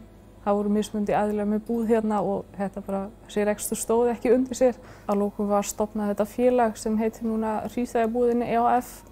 Ástæðan fyrir að þetta bara ekki í keðju, það var haft samband við einhverja keðjur og það var bara sagt, já, ef veltan ekki x mikil á ári, þá bara ekki grundvöllur fyrir búð, sem svona rekstrarlega kannski rétt, en það þarf náttúrulega samt að vera búð í þessu samfélagi.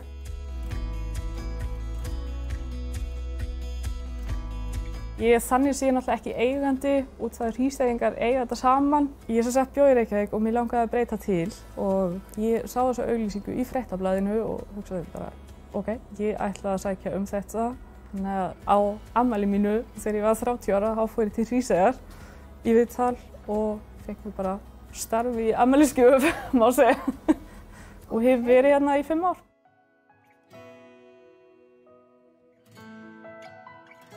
Ég myndi segja að það sé mjög góð þjónusta í þessari búð. Ég að skera gúrkur í tvennt eða ég að selja 1/4 hvítkál, ferði ekki verið hingað og verslar í mat eins og í stórmarkaði. Þú fær betri þjónustu, verður náttúrulega hærra, eðlilega, en ég held að það sé eitt af aðalatriðum fyrir þetta samfélag að hafa einhverja verslun hérna og á þeim grundvelli kom líka inn þetta prógram frá ríkinu. Og þetta rauninni styrktarprógram fyrir svona litla verslanir út það að hæla má alhæfa flesta verslanir eða allar á þessari stærðargráðu ná ekki að lifa af án þess að fá styrki að einhverju leyti.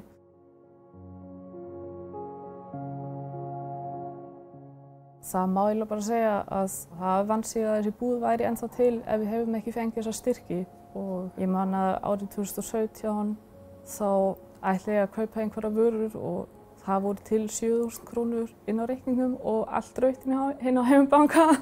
Þannig að maður gerði á tímabili svona það að fara með flöskurinn á Akureyri til þess að geta keypt einhverja vörur.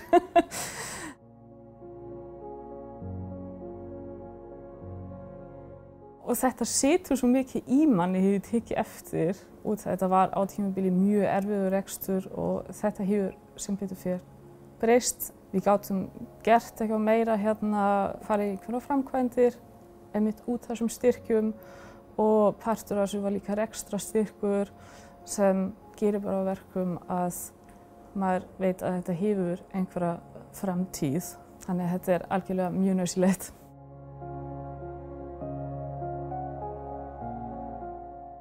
Það alveg nauðsynlegt að þetta prógram verði áfram út því að þó reksturinn hafi batnað mikið á undanförnum árum þá þetta samt háð styrkjum. Það var einhver rannsókn gerð og þetta leiddi í ljós að verslun í þessari stærðargráðu sem með allra minnstu verslunum á Íslandi þyrfti að vera með að minnstu kosti 60% álagningu til þess að lifa þetta af sem náttúrulega gríðarlega mikil álagning og við getum ekki lagt þetta mikið á alla vörur, annars myndi fólk ekki kaupa þetta. En einhvers síður þarf að vera búð þannig að til þess þetta styrktarprógram og við erum mjög þakklátt að þetta sé til.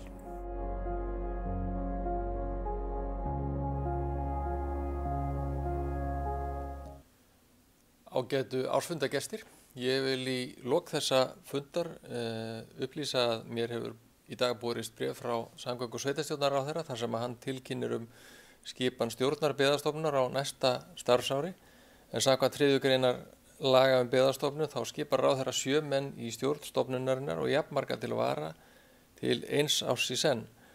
Aðalmenn á næsta starfsári eru Magnús B. Jónsson, Halldóra Kristín Hauksdóttir, Kári Gautason, Gunnar Þorgeirsson, Karl Björnsson, María Hjálmarsdóttir og Heiðbrá Ólafsdóttir.